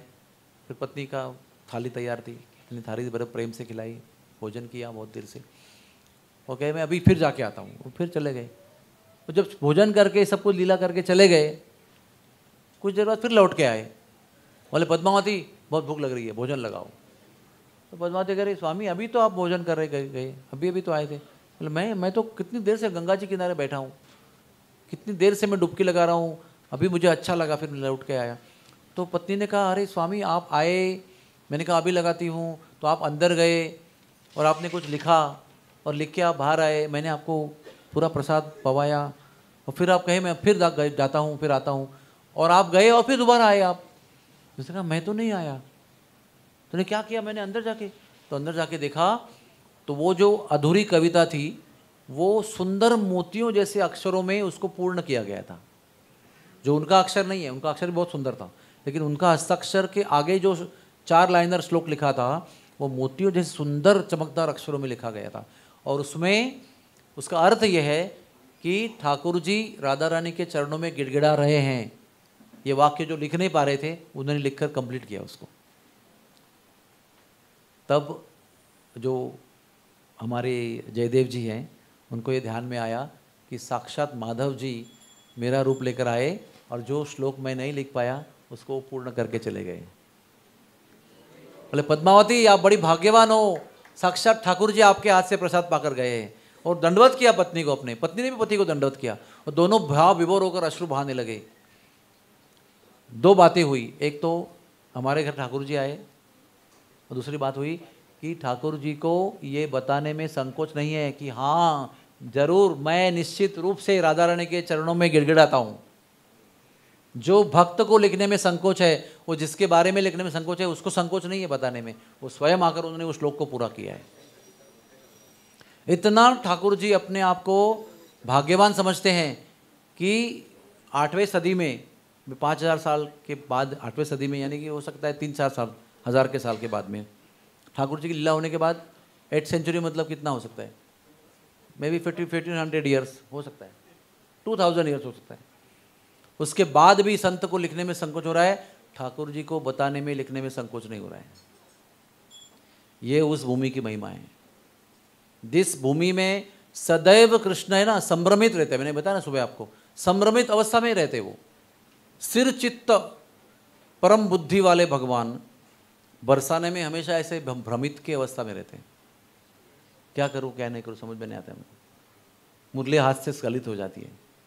और सदैव राधा रानी के एक कृपा कटाक्ष के लिए, एक कृपा की नज़र के लिए, एक स्वीकृति के लिए तड़पते रहते हैं। ऐसा है बरसाना। ये पूरे ब्रज में हर एक जगह पर अलग अलग भाव है, हर एक जगह का अलग भाव है। गोवर्धन में अलग भाव है, गोकुल में अलग भाव है, दाऊजी में अलग भाव है, काम्य वन में, भांडीर वन में, बरसाना में, नंदगांव में अलग रस का अलग अलग भाव है। लेकिन बरसाने का भाव जो है वो बहुत विशिष्ट है। एक राधा कुंड है और एक बरसाना है, वहाँ का भाव जो है ना बहुत विशिष्ट है। वहाँ पर इतनी कृपा बरसती रहती है कि लेने वाला सक्षम नहीं होता है उतनी कृपा लेने के लिए, जितनी कृपा वहाँ बरसती रहती है। केवल व्यक्ति को नम्रतापूर्वक वहाँ जाना चाहिए, बस कृपा का ढेर लेकर लौट के आएगा वो। और उसी कृपा को प्राप्त करने के लिए केवल हमको जाना नहीं चाहिए, वहाँ पर हमारे ठाकुर जी भी जाते हैं वही कृपा को प्राप्त करने के लिए। इतना दिव्य स्थान है वो। वहाँ बरसाने में हमारे पुरुष कृष्ण, जो पुरुषोत्तम श्री कृष्ण जो है, जो वैसे बाह्य दृष्टि से पुरुष शरीर में है, वो भी वहाँ पर सखी बनकर प्रवेश करते हैं। क्योंकि बरसाना राधा रानी का साम्राज्य है, वहाँ पर सब सखियों का राज्य है।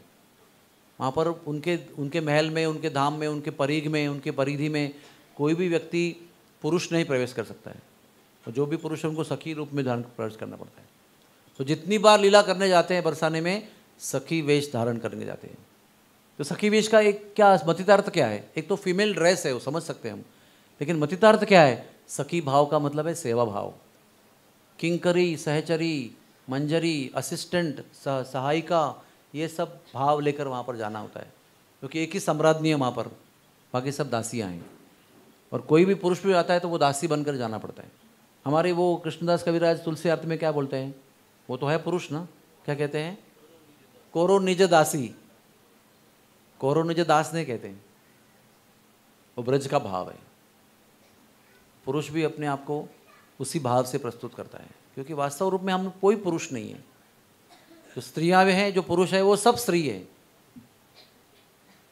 क्योंकि हमारा डिपेंडेंट नेचर है, हम लोग परावलंबित्व का जीवन जीते हैं, हम लोग किसी पर अवलंबित हैं।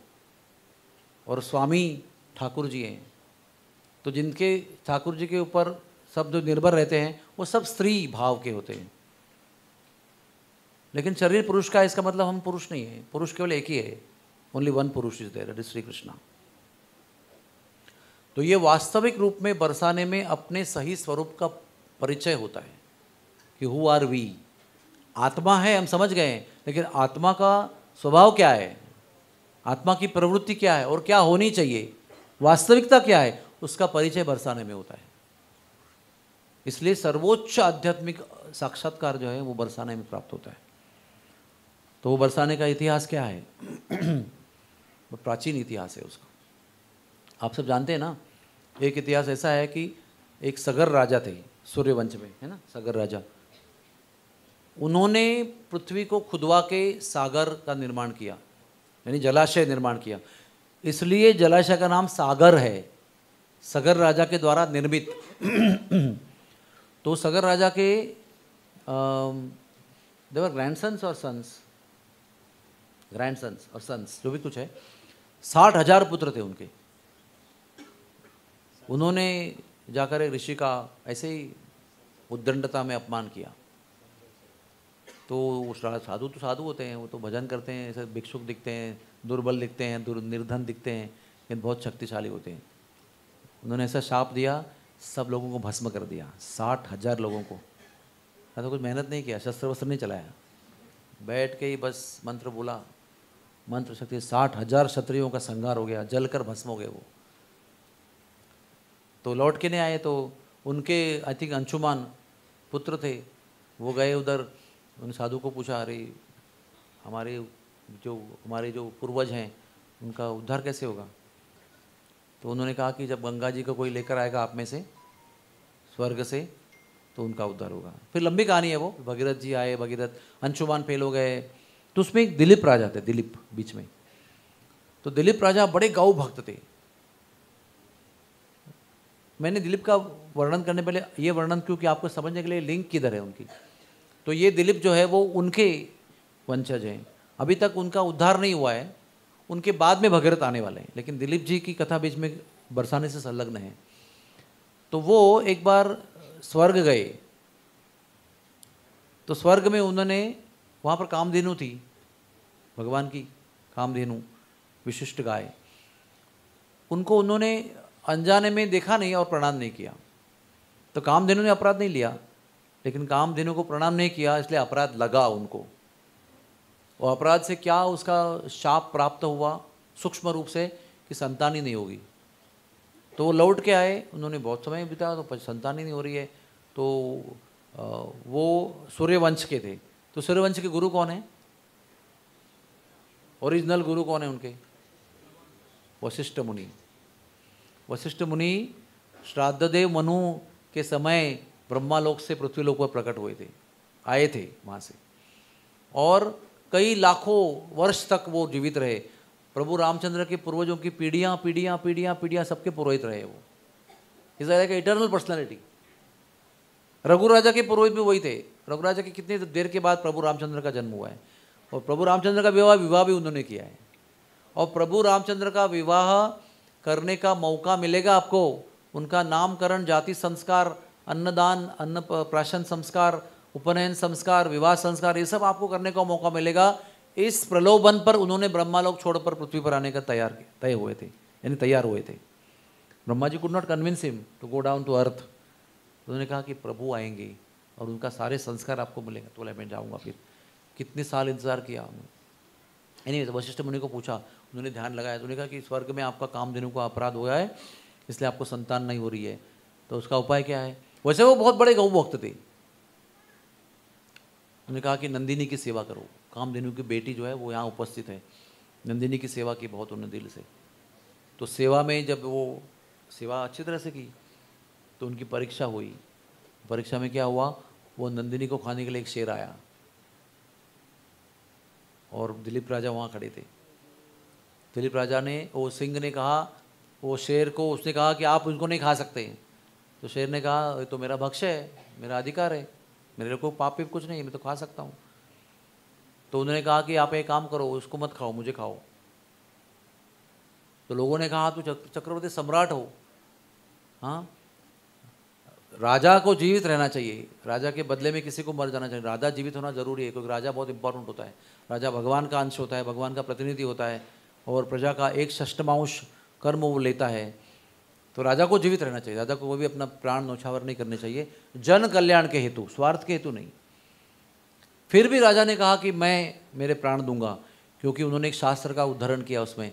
वो कहते हैं कि 100 राजा का जब बलिदान होता है तो उसके इक्वल भी एक गाय का बलिदान नहीं हो सकता है। एक गाय को बचाने के लिए 100 राजा अपनी जिंदगी की बाजी लगाने चाहिए, इतनी गाय महत्वपूर्ण है। इस तत्व को लेकर दिलीप जी ने कहा कि नहीं, मैं ही मरूंगा, आप मुझे खा लो, और अपना सिर जो झुकाया, तो वो शेर ने ऐसे आकाश में छलांग लगाई उन पर प्रहार करने के लिए। लेकिन शेर ने आकाश में छलांग लगाई, लेकिन आकाश से एक फूलों की माला के गले में गिरी, शेर अदृश्य हो गया, और भगवान शिव जी प्रकट हो गए। उन्हें आशीर्वाद दिया, उन्होंने आपकी गाय की सेवा जो है वो सिद्ध हो चुकी है, और आप गाय के अपराध से मुक्त हो चुके हैं। फिर उनको पुत्र हुए। I think his son is Bhagirath. Dilip को फिर भगीरथ की प्राप्ति हुई, और भगीरथ ने फिर गंगा जी लाई और अपने पिता पूर्वजों का उद्धार किया। उनके वंश में आगे जाकर अभयकर्ण राजा हुए। अभयकर्ण के वंश में रशंग राजा हुए, और अशंग राजा ने सबसे पहली बार ब्रज में बरसाना राज्य के रूप में बसाया। और उस वंश में फिर कुंज भानु जी आए। कुंज भानु जी ने महिभानु को जन्म दिया और महिभानु ने 9 पुत्रों को जन्म दिया, जिसमें बीच में वृषभानु महाराज थे और बाकी 4 बड़े और 4 छोटे, वो सब बस गए। और जैसे बीच वाले नंद बाबा को उपनंद महाराज ने राजा बन के अपना राज मुकुट पहनाया, वैसे ये भी बीच वाले थे। ऊपर 4 नीचे 4 भाई, बीच में 5वें थे। उनको ज्येष्ठ पुत्र को छोड़कर उनको राज्याभिषेक किया गया और बरसाना का राजा बनाया और उनकी पुत्री के रूप में फिर राधा रानी जन्म लिए। ये उनका एक इतिहास है, ऐसा दिव्य वंश है उनका। और वो जो 8 भाई है उनके, वो 1 और 8, तो 8 भाइयों को एक एक कन्या हुई। वो बरसाना जो है ना एक कमल की तरह है। वो कमल का जो बीज का सुंदर हिस्सा है, जिसको वर्ल ऑफ लोटस कहते हैं, वर्ल उस पर बहुत जगह होती है सब फ्लैट, वो बरसाना है। और उसके आसपास 8 पंखुड़ी के रूप में 8 गांव हैं। वो 8 भाइयों के गांव हैं, जिसमें हर भाई को एक एक कन्या हुई है। और वो एक एक कन्या जो है वो फर्स्ट कजिन भी है राधा रानी की, और उनकी अष्ट सखी में से परमेष्ट सखी में से भी एक है। तो ये सब फर्स्ट कजिन्स हैं, एक ही गोत्र वाले सब। राधा रानी के घर में श्रीदामा बड़े भाई और बलराम जी के अवतार छोटी बहन अनंग मंजरी, ये राधा रानी का परिवार है। वृषभानु, कीर्तिदा, राधा रानी, श्रीदामा और अनंग मंजरी। और ये 8 सखियाँ, सबके घर में एक भाई है और 8 बहनें हैं जो राधा रानी की परम सखियाँ बनी। तो ये जो इनका जो इतिहास है ये ऐसा है। और एक इतिहास है, 3 महासतियाँ थी वैकुंठ में। वो 3 महासतियाँ एक बार विष्णु का दर्शन करने के लिए वैकुंठ में आई और उन्होंने वही 4 कुमार सबके लीलाओं का विस्तार करने के लिए वहाँ पर उपस्थित रहते हैं। वो बालक रूप में रहते हैं, नग्न रूप में रहते हैं। तो लोगों को लगता है ठीक है बालक खेल रहे हैं, बालकों को दंडवत करता है, बालक कितने खेलते हैं। हाँ, लोग तो सीनियर डिबेट को दंडवत करते हैं, बालकों से दंडवत करते हैं। तो इन्होंने भी नहीं किया, लेकिन वो तो महान ऋषि थे, वयोवृद्ध ऋषि थे। हाँ, लाखों वर्ष पुराने ऋषि थे वो। योग बल से, तपोबल से, इच्छा बल से उन्होंने अपने आप को 4 साल के शरीर में रखा था कि काम वासना का प्रादुर्भाव ही न हो। दंडवत नहीं किया तो शाप लग गया कि आपको पृथ्वी पर जन्म लेना पड़ेगा। उतने में विष्णु भाग भाग के आए। उन्होंने कहा अरे रे रे परेशान मत होना, ये मेरी इच्छा है कि आप पृथ्वी पर जाएं। तो क्यों हमें पृथ्वी पर भेज रहे हैं आप? उन्होंने कहा कि आपके द्वारा, आपके गर्भ के द्वारा 3 महासतियाँ पृथ्वी पर लीला के लिए प्रकट होने वाली हैं। उनके जन्म का माध्यम बनने के लिए लौकिक रूप से आपको जाना होगा। तो फिर वो सेवा के लिए ना भक्त कभी भी तत्पर रहता है, वो नरक में जाने को भी तैयार रहता है। सेवा होनी चाहिए, बस सेवा है ना, नरक में चले जाएंगे हम वहाँ पर। तो सेवा मिली तो मर्तलोक में भी गए। तो एक बनी पार्वती की माता, उनका नाम था शायद मेनका। वो मेनका अप्सरा नहीं, दूसरी मेनका, ये हिमालय की पत्नी मेनका, जिन्होंने यथावकाश महासती पार्वती को जन्म दिया। एक बनी सीता जी की माता, उनका नाम था सुनैना, जनक राजा की पत्नी बनी और उनके द्वारा सीता जी का जन्म हुआ। और एक बनी कलावती, भलनंदन राजा के यहाँ कान्यकुब्ज देश में उनका प्रादुर्भाव हुआ। यज्ञस्थली में वो प्रकाशित हुई, यज्ञस्थली से प्राप्त हुई। वो भलनंदन राजा कान्यकुब्ज देश में, आज का क्या है कानपुर, वहाँ पर उनका जन्म हुआ। और उनका विवाह नारद मुनि के प्रपोजल के अनुसार सुचंद्र राजा से हुआ। और सुचंद्र और कलावती ने मिलकर 12,000 स्वर्गीय वर्ष तक तपस्या की। कैसे तपस्या की? पेड़ से गिरते हुए सूखे पत्ते खाकर 12,000 वर्ष स्वर्गीय, जिसका एक दिन 6 महीने का पृथ्वी का होता है। ऐसे स्वर्गीय 12,000 वर्ष तक तप किया उन्होंने। उसके परिणाम स्वरूप ब्रह्मा जी ने उनको दर्शन दिया। तो उन्होंने कहा वर मांगो। तो उन्होंने कहा कि भगवान की जो प्राण प्रिया अंतरंगा शक्ति है, लादिनी शक्ति, वो हमें पुत्री के रूप में प्राप्त होनी चाहिए। तो भगवान ब्रह्मा जी ने उनको वरदान दिया कि अगले जन्म में आपको वो पुत्री के रूप में प्राप्त हो जाएगी। तो अगले जन्म में सुचंद्र महाराज वृषभानु महाराज बने। जो मैंने बताया ना, कुंज बानु, मही बानु, फिर 9 पुत्र, उसमें से वृषभानु ये सुचंद्र बने। और मुखाराई नाम का गांव है, राधा कुंड से 1 किलोमीटर दूर एक गांव है बसोती, बसोती के आगे मुखाराई गांव है। उसमें इंदुसेन और मुखारा देवी रहते थे। तो इंदुसेन गोप और मुखारा देवी, इनके पुत्री के रूप में कीर्तिदा, कलावती ने जन्म लिया कीर्तिदा के रूप में। और उसका विवाह फिर, उनका विवाह वृषभानु महाराज से हुआ और वो बरसाने में बस गए। ये दूसरा इतिहास है। तीसरा इतिहास है, जब सृष्टि का निर्माण हुआ तो आप जानते हैं ना, भगवान वो पहले महाविष्णु, नारायण भगवान जो स्पिरिचुअल वर्ल्ड के हैं, वो महाविष्णु का निर्माण करते हैं। बाय द वे, देवी पुराण में लिखा है कि महाविष्णु कारण उदकशाही विष्णु की जननी राधा रानी है। Radha Rani is the mother of Mahavishnu. This is all transcendental understanding, not that she has given birth or something. कैसा है ना, हर एक वस्तु जो होते हैं ना, उसमें 2 अंग होते हैं, एक पारलौकिक अंग होता है, एक लौकिक अंग होता है। तो यमुना जी को भगवान ने आदेश दिया आप पृथ्वी पर जाओ, तो ऐसा वर्णन आता है गर्ग संहिता में कि वो 1 लाख स्वर्ण पहियों वाले, लाखों लाखों लाखों स्वर्ण घंटा वाले रत्न जड़ित रथ में बैठकर अपनी लाखों सखियों के साथ यमुना देवी गौलोक से निकली है। और फिर गौलोक से निकलकर ब्रह्मज्योति वैकुंठ पार करते हुए, विरजा को पार करते हुए महत्त्व के अंदर आई, फिर वहाँ से विशिष्ट ब्रह्मांड में आई जहाँ भगवान अवतार लेने वाले थे। फिर वहाँ से छिद्र से, जहाँ बलि महाराज का छिद्र बना हुआ था, वहाँ से गंगा यमुना दोनों ने प्रवेश किया, ब्रह्मा लोक, फिर तपलोक, स्वर्लोक करके नीचे नीचे फिर पृथ्वी पर आए। ये हुआ पारलौकिक वर्णन। और लौकिक वर्णन क्या है, वो यमुना देवी ने सूर्य देव के घर पे जन्म लिया है ना। कृष्ण भगवान भी दिव्य रूप से आए, लेकिन वसुदेव देवकी के घर में जन्म लिया। वो लौकिक, उनका एक मटेरियल वे और लौकिक वे, इस दुनिया के तरीके से वो आए, वो लौकिक कहते हैं, और एक पारलौकिक है। वैसे हर वाक्य का 2 अर्थ होते हैं, एक पारलौकिक उसका मीनिंग होता है, एक लौकिक मीनिंग होता है। तो उस पारलौकिक अर्थ से कारण उदक शाही जो विष्णु है, जो इस पूरे भौतिक निर्माण के दी लीडर है, 1 लीडर, उनकी जननी राधा रानी है।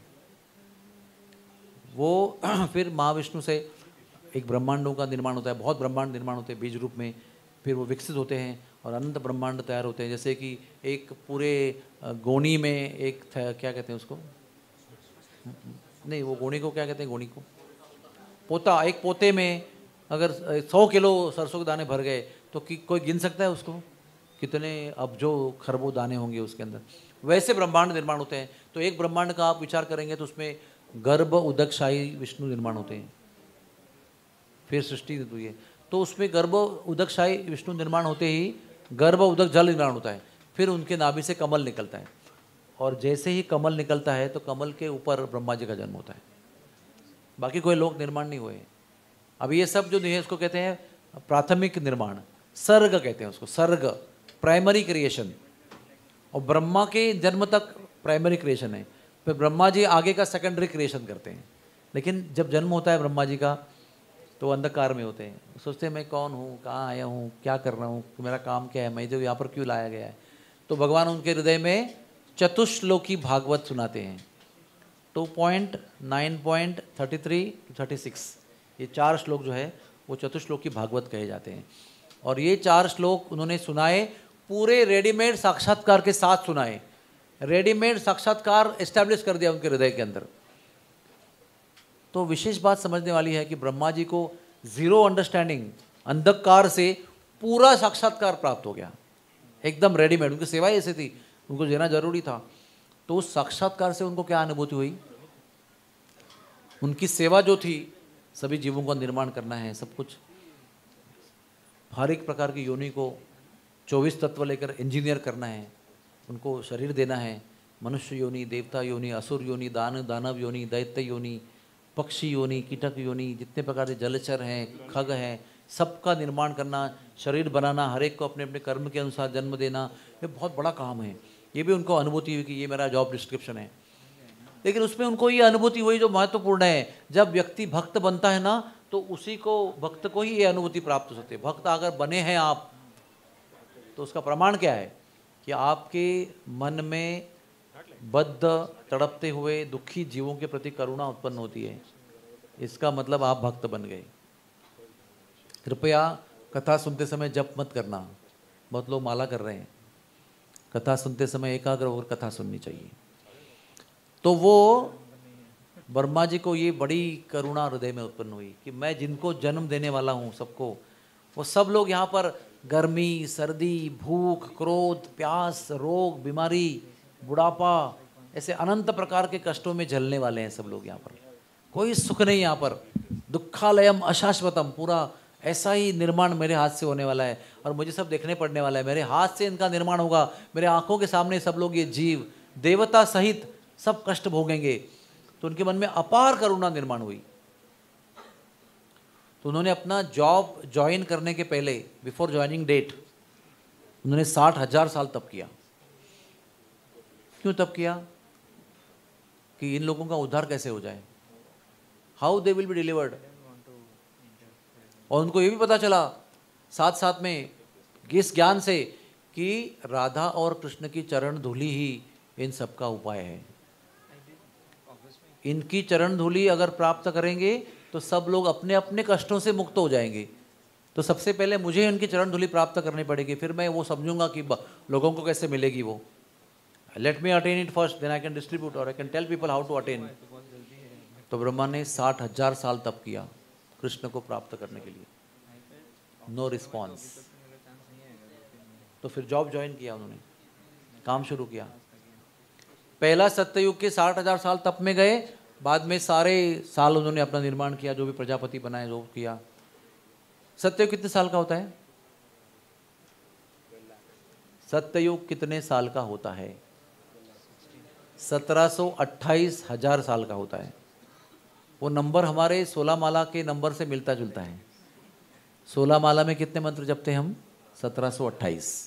देखो आप 108 × 16 कितना होता है, तो समझने के लिए आसान। 1728,000 साल का, यानी 17,28,000 साल का एक सत्ययुग होता है। तो इजी टू रिमेंबर, 1728,000, सिंपल।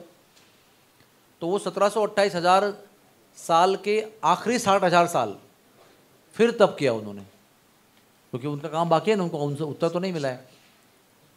कुल कितने साल तपस्या के हुए? नहीं, मैं देख रहा हूं आप कितने लोग जग रहे हो, कितने सुन रहे हैं। कितने हुए? 1,20,000। उसके अंत में उनको ठाकुर जी ने दर्शन दिया। देखो ये भक्त का लक्षण है। सेवा नहीं छोड़ी, सेवा पहले की, थोड़ा प्रयास किया, नहीं फल मिला तो सेवा की, और फिर वो काम किया। पेशेंस। भगवान ने कहा क्या चाहते हो? मैंने कहा आपके चरणों के धूल चाहते हो। बोलते ममो परी क्रीड़ा करिष्यसि, मेरे ऊपर आप क्रीड़ा कीजिए, ऐसी मेरी इच्छा है। आप और आपकी सखियां मेरे शीश पर आप कृपा लीला कीजिए। उन्होंने कहा वृषभानुपुरम गत्वा, आप वृषभानुपुर चले जाओ, वहाँ पर आप जाकर पत्थर बनो। देखो सबसे बड़े प्रथम, विश्व के प्रथम, ब्रह्मांड के प्रथम नागरिक है वो। First citizen of the whole Brahmanda, first created living being. कितना बड़ा पोजीशन है उनका। हाँ, अगर ब्रह्मा जी समझो अपना फैमिली फोटो निकालने को बैठ गए, समझो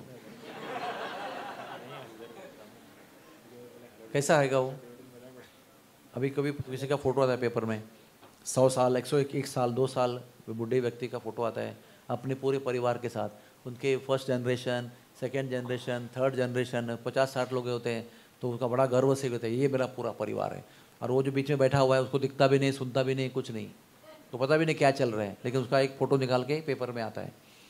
तो लोगों को इतने वृद्ध होने पर भी इतना बड़ा परिवार का एक गर्व होता है। तो ब्रह्मा जी को कितना गर्व होना चाहिए कि सारे लोग तो उनका ही परिवार के सदस्य हैं, उनके ही बालक हैं, उनके बालक के बालक के बालक के बालक हैं। तो वो ब्रह्मा जी इतने बड़े पद पर हैं और अभी पत्थर बनने को तैयार हैं। आपको पता है पत्थर बनने का मतलब क्या होता है? मतलब मिस्टर नोबडी बनना। पत्थर क्या करता है? वो निश्चेष्ट होता है, उस पर बंदर भी अपना काम करता है, इंसान भी अपना काम करता है, अपने गंदे पैर लेकर चलता है, उसके ऊपर जो चाहे वो चीज़ करते हैं, गंदगी होती है, अच्छी होती है। पत्थर को कुछ इंडिपेंडेंस नहीं होता है, पत्थर खाली पत्थर होता है, वो खाली रहता है निश्चेष्ट, उसके ऊपर सारे गंदे काम हो सकते हैं, होते भी हैं। वो तप के लिए भी सहायता करते हैं, ध्यान के लिए भी सहायता करते हैं अपने अस्तित्व से, उसके बाद बैठ ध्यान अच्छा होता है। लेकिन सबसे ज़्यादा गंदगी का कष्ट है उसको। ब्रह्मा जी ने बिल्कुल नहीं कहा अरे भगवान आप मुझे पत्थर क्यों बना रहे हो, निवास दो ना, मैं आके झोपड़ी में रहूँगा, आपका लीला देखूंगा, चरण रखूंगा, चरण अपने सर चरणों में रखूंगा आपके। राज्य प्राप्त करने के कई तरीके हैं ना। भगवान ने कहा आप पर्वत बनो, तो उन्होंने निसंकोच तत्क्षण वो पर्वत बने। इसलिए बरसाने में 4 मुख वाले, 4 शिखर वाले पर्वत हैं, ब्रह्माचल। और वो 4 शिखर क्या है? एक है भानुगढ़, जहाँ पर वृषभानु महाराज ने अपना घर बनाया, उनका महल बना, भानु महल, भानुगढ़। दूसरा है दानगढ़, तीसरा है विलासगढ़, और चौथा है मानगढ़। और ये इतना ही वर्णन नहीं है, एक और कथा आती है शास्त्र हमारे पुराणों में, वो ये है कि इसमें कनेक्शन है इसलिए बता रहा हूँ।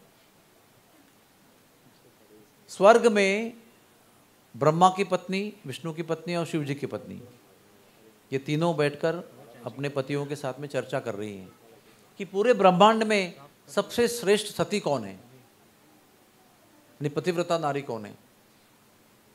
तो उनको अपने पतियों से ऐसे उम्मीद थी कि हम में से ही कोई उंगली दिखाएंगे कि आप हो।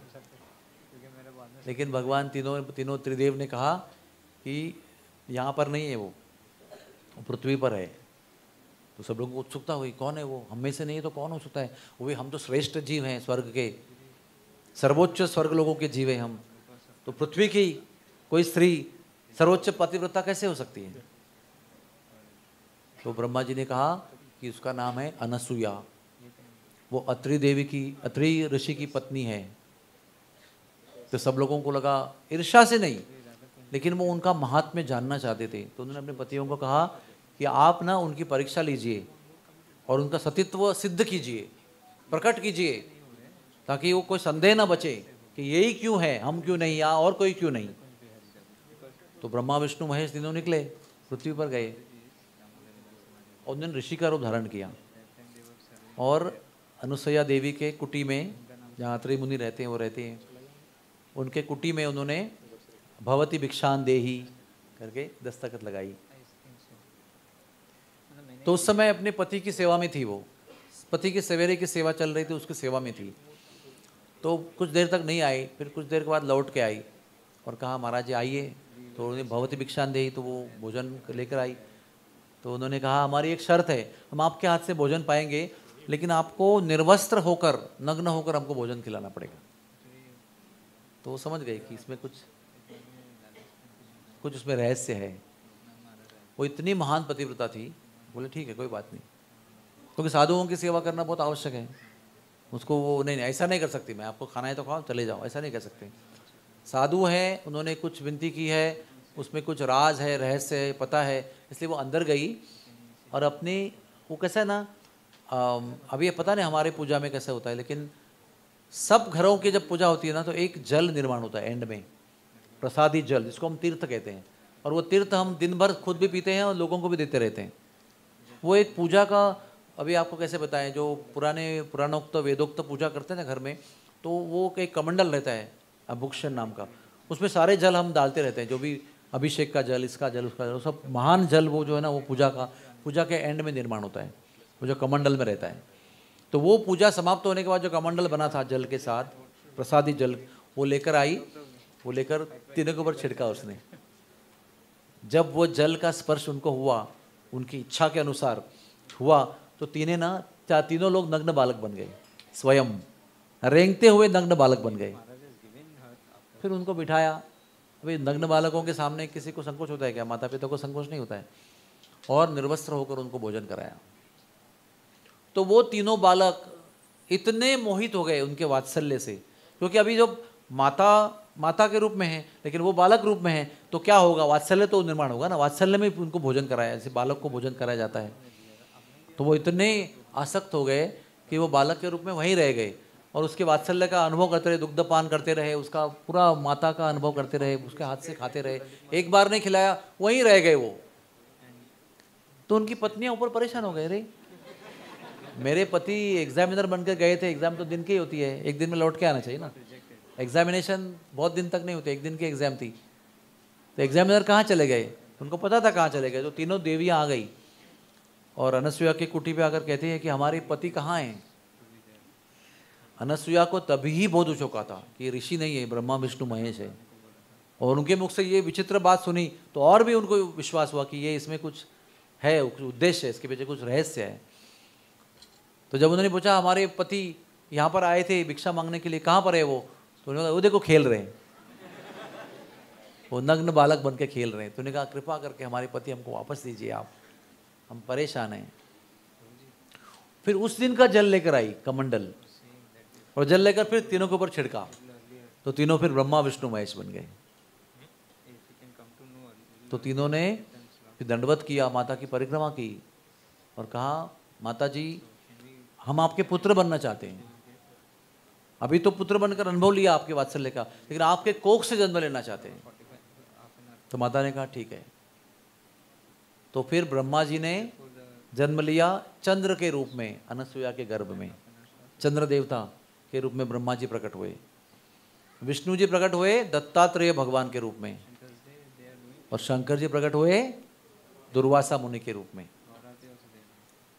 तो एक इतिहास हो गया। लेकिन उसके साथ साथ अनसुया ने कहा कि आपने आकर हमारे पातिव्रत्य की परीक्षा की, इसलिए हम आपको शाप देते हैं कि आप तीनों पत्थर बन जाओगे।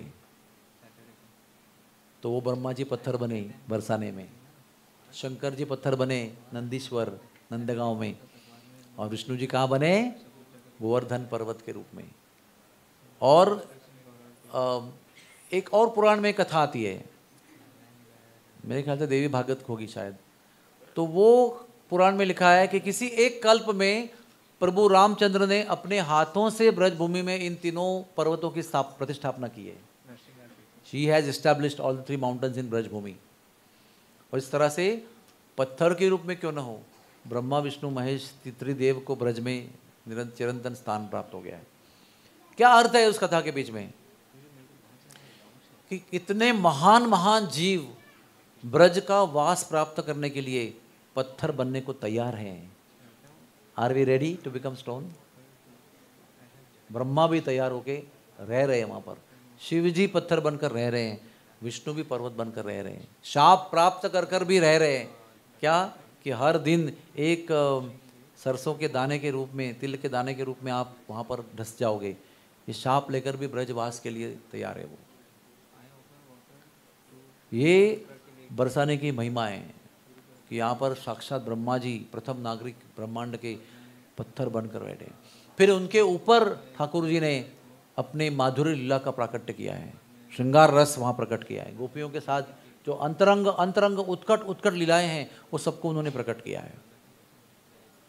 ये महिमा है ब्रज की।